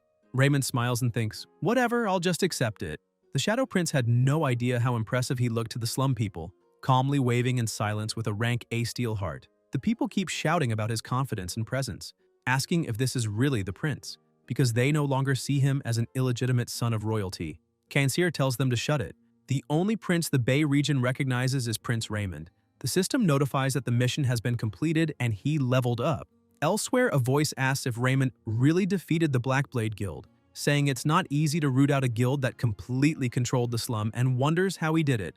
It's Galman, who says Raymond had a well-crafted plan, went straight to their base, and defeated their leader. Toms is a high-rank knight who uses mana. While not a top-tier expert, he's strong enough to be respected even among mid- and lower-level knights. Galman wonders if someone of that level was really beaten by a plan. A woman says they also say he risked everything simply for the slum dwellers, because he couldn't stand seeing them mistreated any longer. Galman thinks he can't believe that timid kid risked his life, and that maybe he was wrong about Raymond all along. He remembers that moment back in the clinic too, that look of devotion when Raymond was thinking only of the slum people.